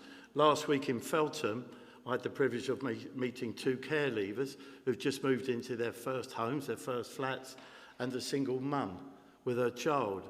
They've only been in there a few weeks, and it was humbling to see how grateful they were for the council for ensuring that they've got a home.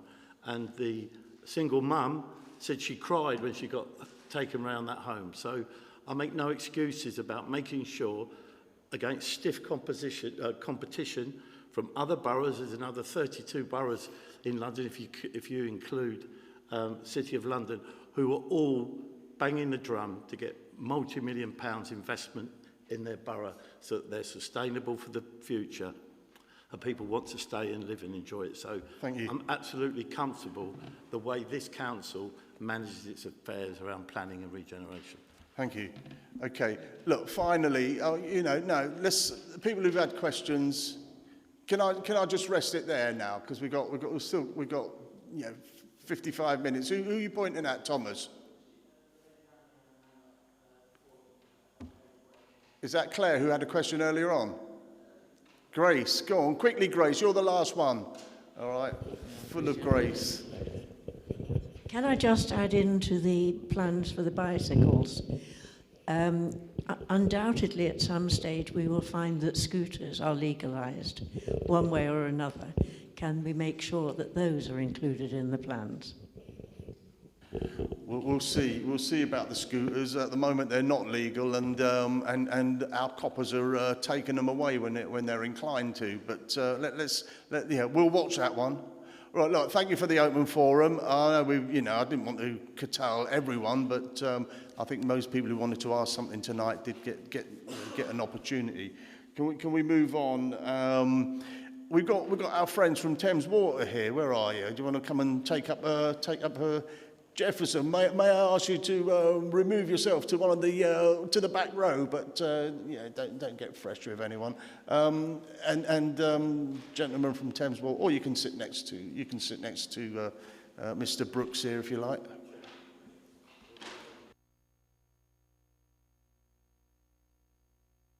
Oh, Jefferson, if he wants to go home, he's well. Jefferson, if you want to stay, you can stay, or if you want to go home, you can go home. That's up to you. But you know it's entertainment here tonight. You've only been here an hour, and look what you've experienced. Right. Richard Aylard, Sustainability Director from Thames Water. Graham Castleman, Wastewater Planning System Lead at Thames Water. Can you give us a brief, because you know how people can go on, can you give us a brief explanation of the water discharge or the wastewater discharge and what you're doing to resolve it very quickly? And I'm sure there's quite a few councillors here who want to ask questions as well as residents. Thanks, Chair. You're right with 5 minutes. Can you do that? I think we can probably do it in 5 minutes. Excellent. Yeah. Okay. Good. You'll be my best friend. If we look at the map, Mogden Sewage Works takes the sewage from all of Hounslow, Harrow, Hillingdon, most of Richmond-on-Thames, half of Barnet, half of Brent, and right down into Surrey, Egham and Chertsey. 2 million people's wastewater arrives at Mogden. And we think of sewage, we think of toilets, but it's also what comes out of baths, showers, washing machines, sinks, and it all arrives at Mogden. And that works can treat 12 tonnes of sewage every second. Now, there are 8,000 miles of sewers that connect those homes up to Mogden Sewage Works. The problem comes that, like every sewage works in the world, when it's been raining heavily, a lot of water gets into the sewer network. You can't keep it all out. And my colleague Graham's going to explain a bit more about that. So, when the works has a maximum capacity, when you've got more coming in than it can treat, it overflows automatically into 8 really big storm tanks. 8 tanks, each one the size of 5 Olympic swimming pools. Okay? Now, that is then a kind of parking area. So you put the extra sewage in there. When the incoming flow drops down, you pump it back from the storm tanks into the works and you treat it. So it's just been parked and then treated.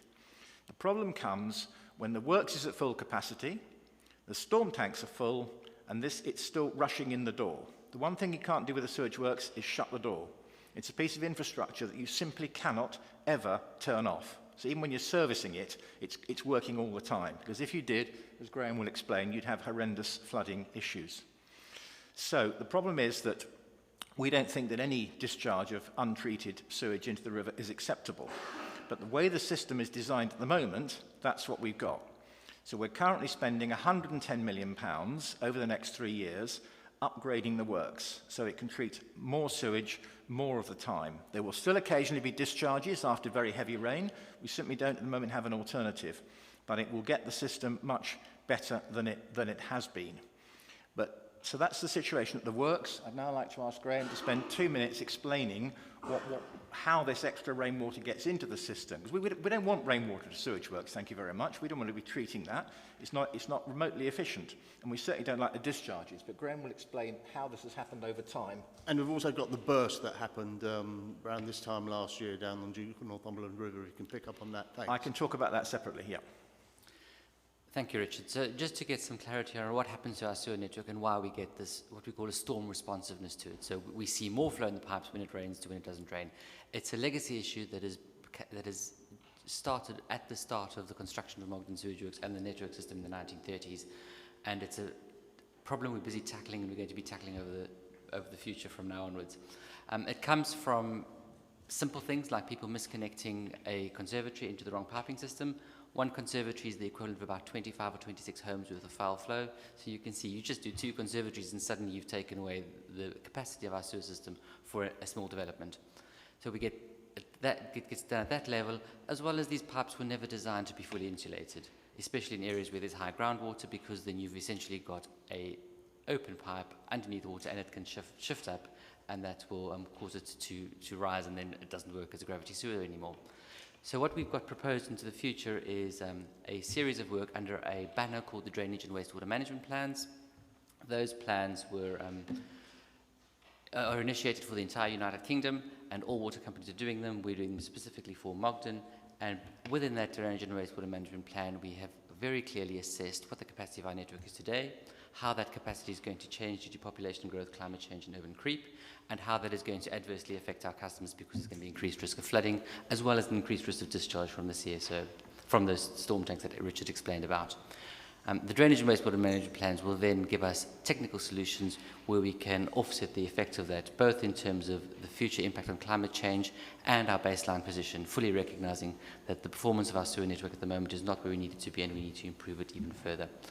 The drainage and wastewater management plans go out for public consultation this summer for all the water companies in the United Kingdom, and they will then be refined and will be the comments from public consultation will be fed back to them and will be published as a final version in the summer of 2023, and will then follow a 5-year rolling program. So drainage and wastewater management plans are now regulated under the new Environment Bill, and every 5 years we'll refresh them and update them. For the moment, we're going for a 25-year plan for Mogden. Because of the size and the complexities of the network, many of the London systems will most likely end up with a 50 or 75-year plan once we start the future 5-year revisions. And even in the 25-year plan we've got for now, we have a adaptive planning pathway approach for Mogden sewage works, which will take it all the way up to 2100. I'm going to stop there and open it up for questions. That's good. That was 5 minutes and 10 seconds. And thank you very much, gentlemen, for your whistle-stop tour. Councillor Shaheen. Thank you very much, Chair, and thank you very much to both of you for coming here tonight. I can sometimes be a little critical of Thames Water, but I do applaud you. You are always ready to engage. You hold engagement very well with residents and councillors, so thank you for coming here and listening to our criticisms. Now, one criticism, of course, that I have had consistently is that we have seen in recent years an exponential rise in both the volume and number of discharge incidents into the Thames. Of course, there are many reasons for that, including the sheer volume of waste that you are processing. But, you know, only the other year we were looking at over 40 discharge events into the Thames, which, if you average it out over a year, is almost one a week. Now, your plans to upgrade your treatment capacity are commendable. First question is, how many discharge events are we going to be looking at in an average year once that's complete? And secondly, if it doesn't work, if these plans don't work to reduce the number of discharge events and the volume of discharge, is there another plan? I mean, the plan that springs to mind for me would be to upgrade your storm tank capacity. Yeah. I think you're telling us that that's not necessary, because if you upgrade your processing capacity, you won't need to upgrade your storm tank capacity. But will you upgrade your storm tank capacity if you need to? Yeah, okay. So I don't think there has been an exponential increase in the number of discharges. We've only had monitoring that's recorded the discharges from the sewage works since 2018. 2018 was a very dry year. 2020 was a very wet year. So we have to see how that settles down. But nevertheless, we don't want any discharges at all. There are 3 things you can do. The first thing you can do is you can deal with the problem at source. Stop the rainwater getting in. That's what we really want to do. But it needs to be done carefully, because if you stop the rainwater getting in, it's going to go somewhere. We don't want it in somebody's basement, somebody's garden, down the underground. So you've got to think, and that's what Graham spends a lot of his time doing. This water's getting in here. If I disconnect it, where's it going to go? Because what actually happens is that in very heavy rainfall, the sewer system becomes a kind of auxiliary drainage system for the whole of West London. Now, that's not good, but it's better than flooding a lot of properties. So that's what we're doing. The first thing is deal with it at source. The second thing is you can build more treatment capacity. Well, Mogden's pretty well full within that site at the moment, so we're actually optimising what's there rather than building more treatment capacity. You could build more storm tanks, but the problem with having storm tanks is once they're full, you've got to get them empty. And if those storm tanks are full and the flows stay high for a long period, you can't empty them. And if you can't empty them, the sewage will then go septic and black and stinking, and that's when we get really bad problems with the neighbours. Sewage doesn't smell if you keep it moving. So there's a balance between the infiltration, upsizing the works, upsizing the storm tanks, and getting those three right and getting the best answer for customers is what Graham and others spend an awful lot of time doing. But the improvement at the works, getting the hydraulics, it's simple things like easing the flow round the corners, being able to process it as efficiently as possible, that will make a big difference. And certainly there will be a significant reduction in the number of discharges. A typical year, at least a third is what we're targeting at the moment. So we'd like to keep you, I know you take a close interest in the works, Councillor Shaheen, and we'll keep you updated.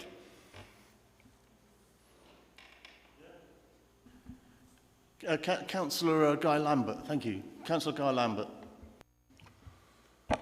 Thank you, and thanks for engaging, as Councillor Shaheen says.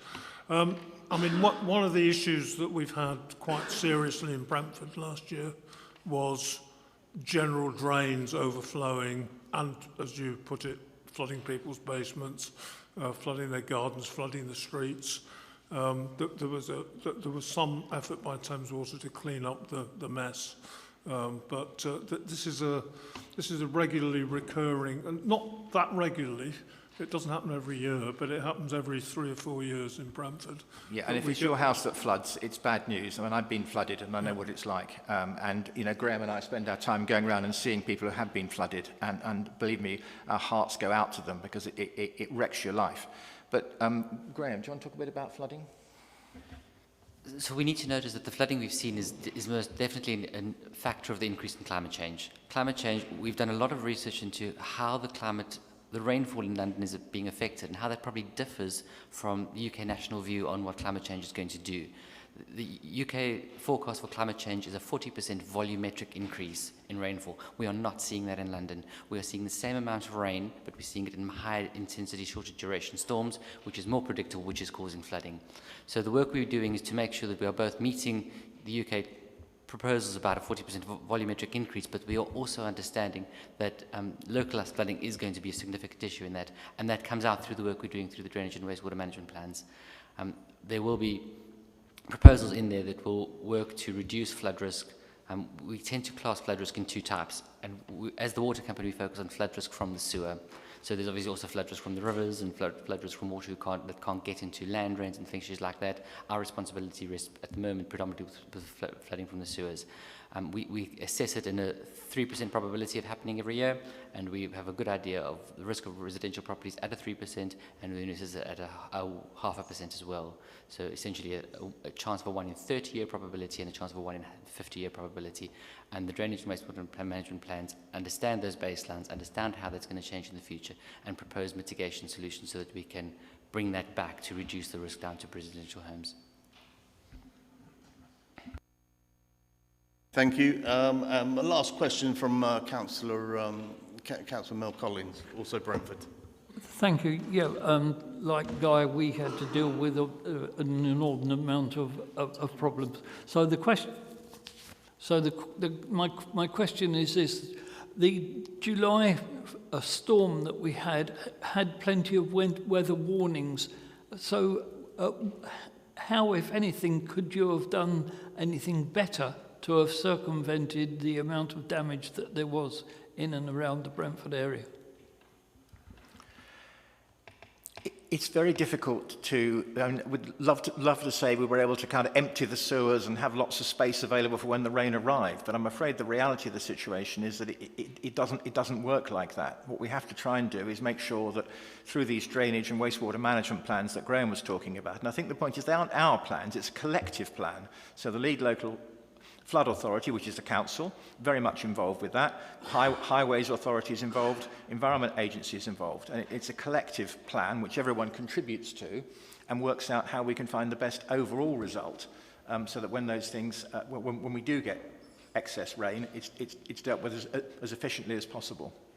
I'd like to add a few comments with regard to the summer flooding. So the flooding that happened in July last year was not predicted by the Met Office at 6 o'clock in the morning of the flood days. It was totally unexpected by them, and so it caught them about as much a surprise as many other people. In response to that, we have pulled together all the lead local flood authorities across London. We've arranged a few workshops with them individually and collectively to make sure we're supporting them in their statutory duties to do flood investigations. We have worked with Hounslow Borough, we have provided information for it, and we have reviewed your statutory documents already, and we've done similar with many other local authorities, and we've made sure that the data we have available that we can share, we've shared to make sure that your understanding of the flood risk in your borough is as comprehensive as possible. All right, thank you. Anybody out there want to say something? We'll take very briefly, Mr. Hunt, a question, and the gentleman over there at the back there. Yeah. Sue's lost. Is that Sam Hearn? Is it? Yeah. All right. Sorry, I ain't got my looking at Sam Hearn glasses on.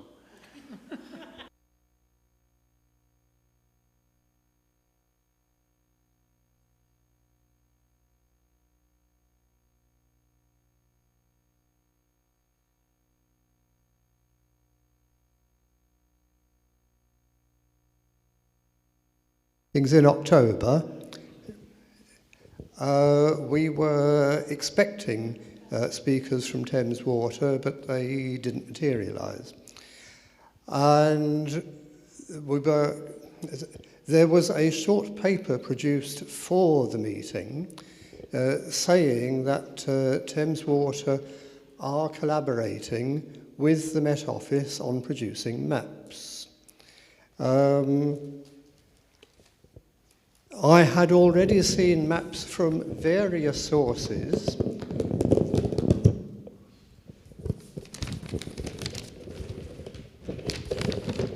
This one is from the Civic Centre, a consultation, a consultancy report. Mr. Hunt, what's your question? Sorry, I'm being, people are nattering to my left, but what's your question, please? Quickly, because we ain't got all night. First of all, I hope you will have seen the email which I sent to the organisers 2 days ago. I had an email from Sammy Collins, two in January, saying that despite what we were told here in October, you aren't producing maps. So one question is clarification about that. Also, I put this down prematurely, people would like to know, I don't know how easy it is for... It's not easy to look at it. If you get away your question, please. I will pass it round. Councillors should already have seen this. I will pass it round for people here to look at.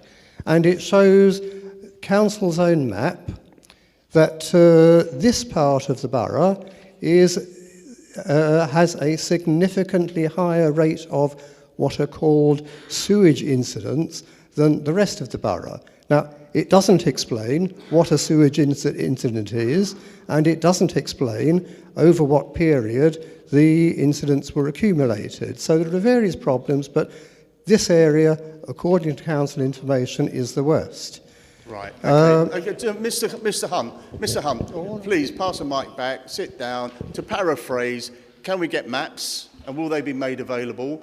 And maps of incidents, and how will they be made available and shared with members of the public? And how does one part of the borough compare with another part of the borough or the Thames Water region for flooding? I think that's about it. You know, if you can, if you can go to the respond first to that, map. thank you. The first map, we have made the maps available. They've been shared with the lead local flood authority. Many of the lead local flood authorities in London have used them in their material. They're available for LLFAs to use at their discretion. There's no restrictions on them, so that should be easily and accessibly available through the lead local flood authority. The second map you're referring to is a slightly older one, and it's data that we produce at request of the local authorities regarding reported incidents of sewer flooding over the last, it tends to be 10 or 15 years, depending on what the local authority requests. It essentially takes the data, breaks it up into very large sub-postcode regions, so it doesn't identify any properties at risk, and it reports it in a color coding method. They're generally used by lead local flood authorities when they've provided their surface water management plans. We've provided the data to Hounslow previously, and we're happy to do so in the future. And then the data gets mapped and interpreted as part of the surface water management plan. So that's where the two data sets come from, and they should be available on Hounslow's website. As one in the surface water management plan, and then the second one through the Section 19 flood investigation regarding the flooding that happened last summer. Thank you. Councillor Sam Hearn, long way from Chiswick Riverside, but that might say something about your ward. Perhaps the clue is in the word Riverside, Councillor Louki. What's that? Perhaps the clue is in the word Riverside. That's where this stuff ends up. Yeah, no, quite. And a lot of what comes out of Mogden as well keeps the You're river flowing. Anyway, welcome. The two questions, I'll try and do them really quickly. Attenuation tanks, do they have a role in kind of providing a backup to what you're doing with your storage tanks? Is there a way of controlling the flow using attenuation tanks? And is Hounslow Council doing all it can when it's granting planning permission on large sites, large developments? I know there are supposed to be these tanks that will hold back, at least temporarily, the flow of water. The second question is in the east of the borough, is there any way of getting the water into the main London sewerage system, the sewage into the main system, rather than, I'm sure there's a simple answer to that, but we've got a wonderful new system that's being driven under the east end of the borough at the moment. We could have linked up, perhaps.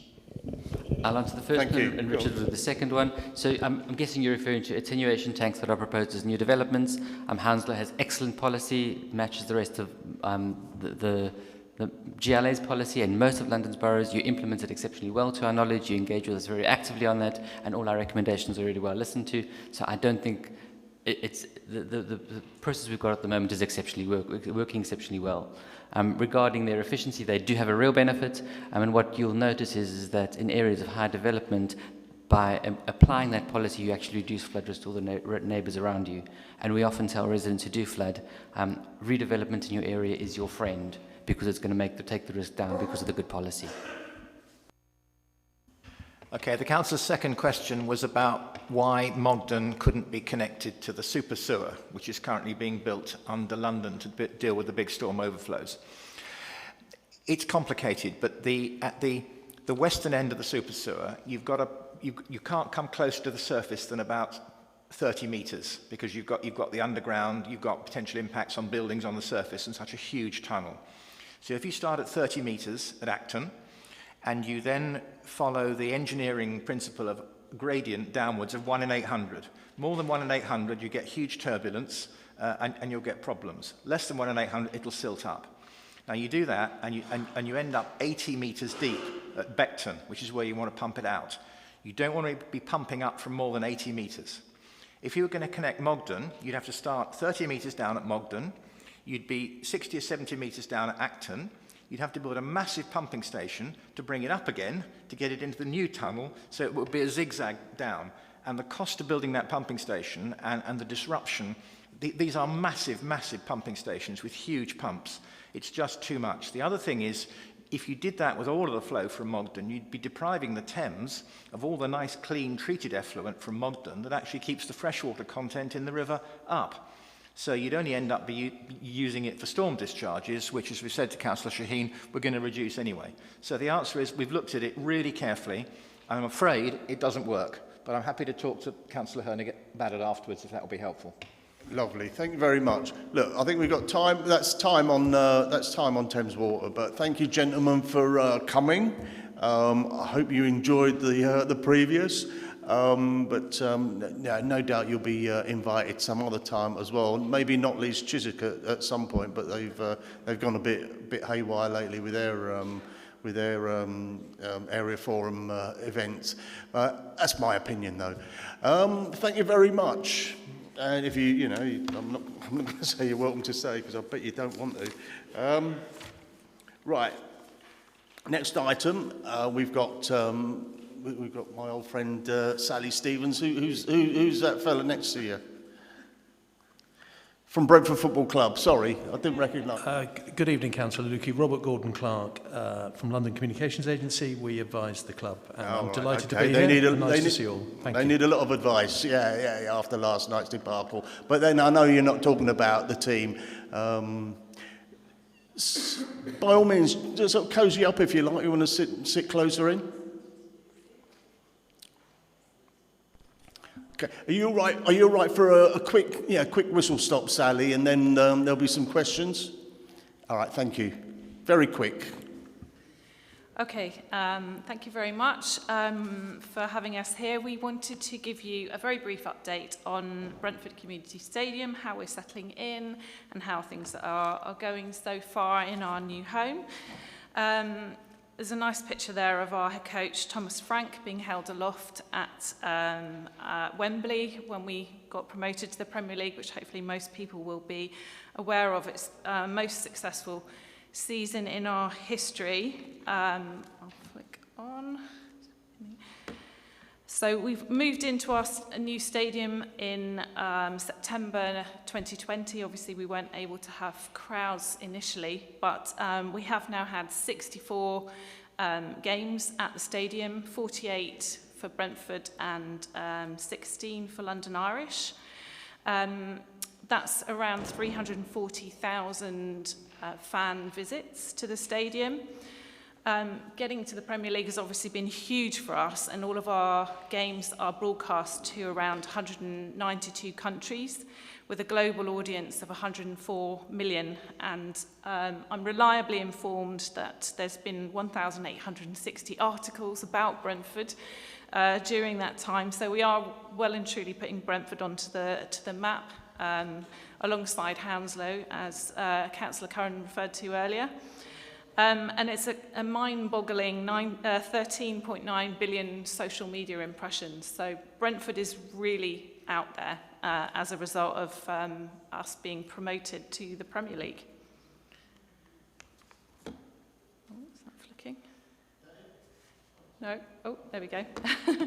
Well, we are aware, of course, that there are some inconveniences of having Brentford Community Stadium in Brentford, particularly on the traffic flows on match days, but we do also hope that there are lots of benefits as well to the local area. Just a few examples here. We've recruited a lot of extra full-time members of staff since we've been promoted, and many of them are local. And on match days, we have more than 250 people working in stewarding, catering, and all of the other things that are involved in putting on a match day. Some of the new residents have started to move in now to the development that surrounds the stadium. So obviously they'll be contributing also in the local area. And we also have obviously a number of Section 106 obligations that we deliver as part of being at the stadium. And they cover a whole range of things, from managing the local area to financial contributions to school places and transport, etc. We also try to help encourage members of the local community to come along to games, and my team at Brentford keep a number of tickets that we offer up to local community groups, particularly disability groups and other groups that we're trying to encourage to come along and use the new facilities there, which are fantastic. And our Brentford Community Sports Trust delivers more than £13 million in social value every year in the local area, with a number of different projects covering girls' football, mental health and disability projects, just to name a few. One of those Section 106 obligations that I mentioned was having regular Brentford FC community engagement group meetings, and some of the councillors here come along to those on a regular basis. We've had less than 10 complaints from local residents, but hopefully any that have been raised to us have been quickly dealt with to the best of our ability. They tend to be around kind of litter and things like that, so we're working very closely with London Borough of Hounslow and the councillors here to address some of those issues, and also trying to work closely with other stakeholders, including South Western Railway, TfL and others, to try and improve some of the facilities around the stadium and the infrastructure. a few very quick things in terms of future priorities for the club. We're keeping with affordable football for our fans. We're implementing some rail seating so that we can have safe standing at the stadium. On and off field staff development continues. We've got a commitment to paying the London living wage so we can have fair employment for people in the local area. We're building a new website, we're opening up the stadium for conferences and events, and we've got some very exciting plans for the longer term at our training ground. And I just wanted to end with a very exciting events in the summer. We're welcoming four games as part of the UEFA Women's Euros, so we'll have the eyes of football on us during the summer for 4 matches as we lead up to that. Super quick, there we go. Sally, much appreciated. You know, you're paying for all the nonsense previously. Not that these meetings are really nonsense, but questions, very, very quick questions. I'll only allow one question, and that's from Councillor Mel Collins. Thanks, Chair. Well, yeah, I will if I can start. My starter for 10. Yeah, Sally, can I say thank you very much for working with the local councillors, because I think with working with us and the local community groups has made a huge difference since the end of last season and going up to the present time. So my big main question is, are you making any inroads whatsoever with South West Trains about getting the frequencies of the trains through Kew Bridge and Brentford? We as councillors have tried hard. How is the club doing? I have to say we have had quite good relationships with South Western Railway, and they do put on special trains on match days. I appreciate that there are issues during the rest of the time in terms of loss of trains with the timetable, etc. But on match days, they've actually been very helpful. All right, thank you. We didn't know that. Right, good. He was going to ask a question about what was the story behind the drone as well. Did you get to the bottom of it? No, we didn't. No, I hope it doesn't happen again, but. Yeah, I know, you lose your you cede your television rights that way. Any questions from the audience? No? Good. Anyone? Good. Yeah, because, thank you very much. I wasn't going to start disparaging Brentford now, but, well done as a supporter of another team, where people have, people have ideas. Very proud. Honestly, very proud of Brentford and what they do for the town. I remember a few years ago when I was a councillor, and I think you got promoted out of the 3rd division into the 2nd, and we did a bus tour around the borough from the old Hounslow Civic Centre. It's a shame that we weren't able to mark that during the lockdown. That is something that a lot of people would have loved to have seen, instead of clogging up Kew Bridge with fireworks. But again, that was entertaining. Look, thank you very much again for coming, and we'll see you there next season, maybe, one way or another. Right, look, thanks. We got item 7. She's there already. Yeah, you've got Aretha George, who again is going to whistle stop us through the summer of culture, because I'm not going to extend standing orders tonight. Thank you. Thanks very much, and thanks for having me. So, Summer of Culture is a 3-month programme of art, culture and sport that will take place between June and August this year. The programme really is designed to ensure that whoever you are and wherever you live in the borough, you have participation and you're able to enjoy something. We aim to promote and highlight existing community events that are going on in the borough so that more people can take part. We want to support communities and artists to really deliver local activity within their communities. and also to raise the ambitions of Hounslow. Like Councillor Curran was saying, we want to be a destination, we want people to know the best that Hounslow has to offer. So these opportunities will be opened up to residents, and we hope that people will participate and deliver their own events as well. Just very briefly, Summer of Culture is also about speaking towards some of the promises that were made in the recovery plan, and that's around developing cultural economy, but also providing opportunities for volunteering and skills through the programme, and helping build connected communities, as well as keeping people healthy through the sport aspect.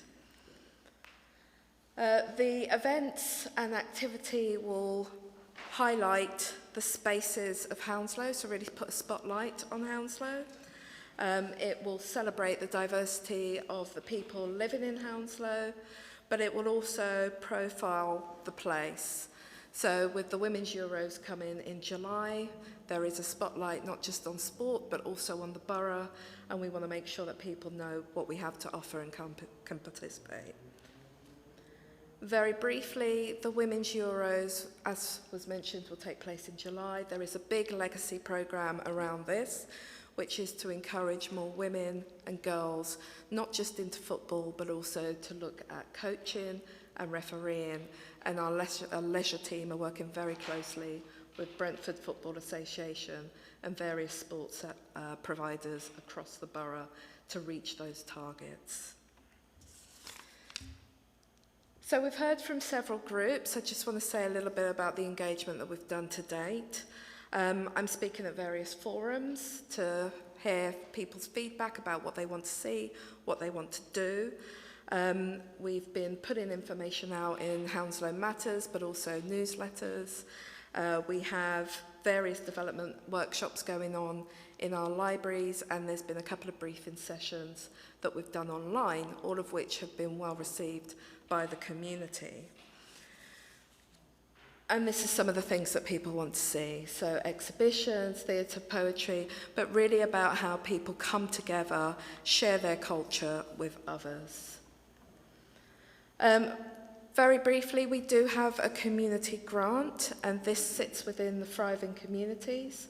So this is about ensuring that people can put on their own events, really reaching into those communities that don't often apply for funding. So it's a stepping stone to help people then move into thriving communities and the funding that's available there, and really to raise ambition of those projects as well. The applications are available by emailing summerofculture@hounslow.gov.uk, and that will be at the end, so you can see that.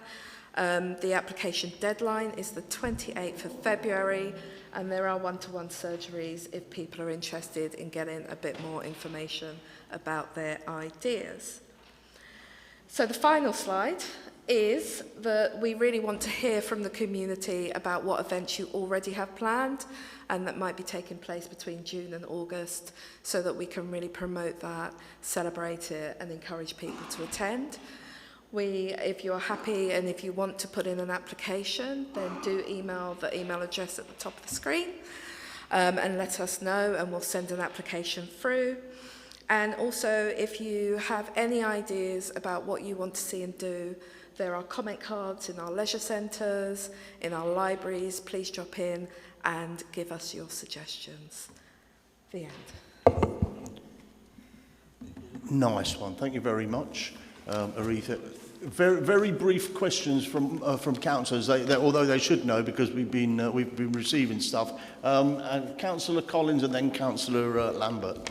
Yeah, it's been a pleasure to be part of the working group, which I may have missed while I was in hospital the last meeting, I don't know. But my direct question to you, have you come to any conclusions about specifically a borough-wide event on the 3rd of June?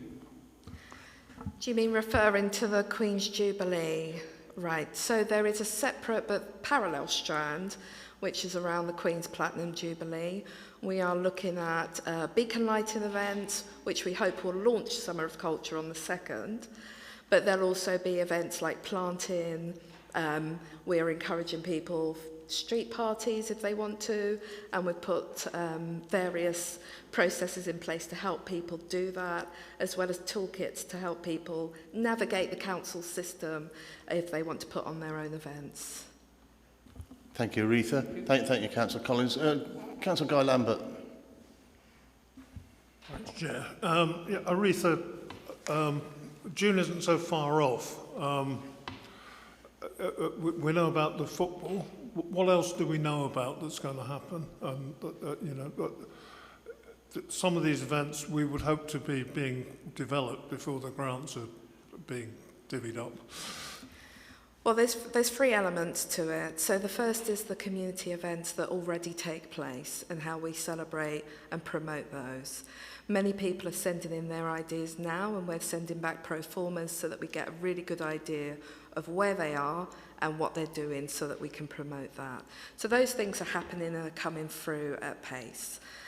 With regards to our culture providers, so our museums, our theatres and what they're doing, their programmes are being developed. Some of that's in place, but also with COVID and the various uncertainty around artists, there has been a delay to that. But they will certainly have a programme, and we'll certainly have a programme ready by May, so that we'll be able to promote it through then. With regards to the community grants, they'll close at the end of February and we'll award in April. So by April, we'll understand exactly where our funding has gone to those community groups. We'll make sure that it's equitable, so there is as good a spread as we can do across the borough, and we'll also be able to plug the gap with our own events where there might be a lack of engagement.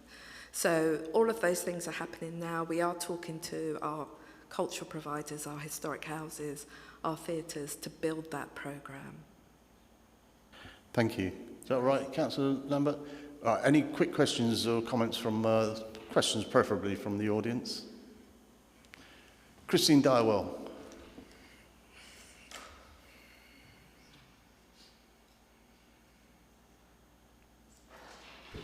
Oh, is it on? My first question is, why, when I make a search on Hounslow's website using the words Summer of Culture, I come up with a nil return? There's been plenty of information about the grants, and I have had an extraordinarily tortuous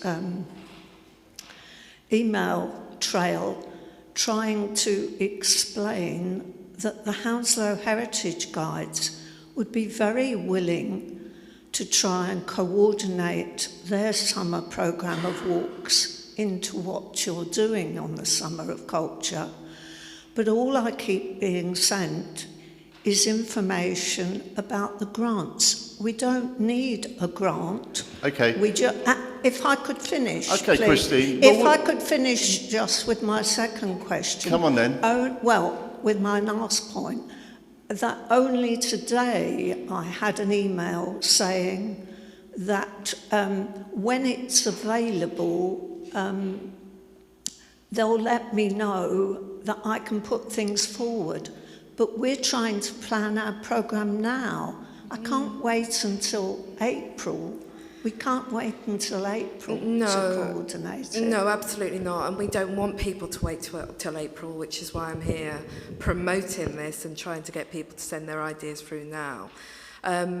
It would be really good to talk to you about where those emails have gone so that I can investigate that. Aretha, I know that the guides... Yeah. Sorry, thank you. Can you get in touch with Hounslow Heritage Guides? Absolutely. If you need to find them, give me a shout and I'll give you their email, or I'll find a way of putting Christine Dywell in. Yeah, I'll absolutely. put Christine in touch with you. Is that okay? Is that okay, Christine? No, I would absolutely appreciate that, and we can have a conversation about it. But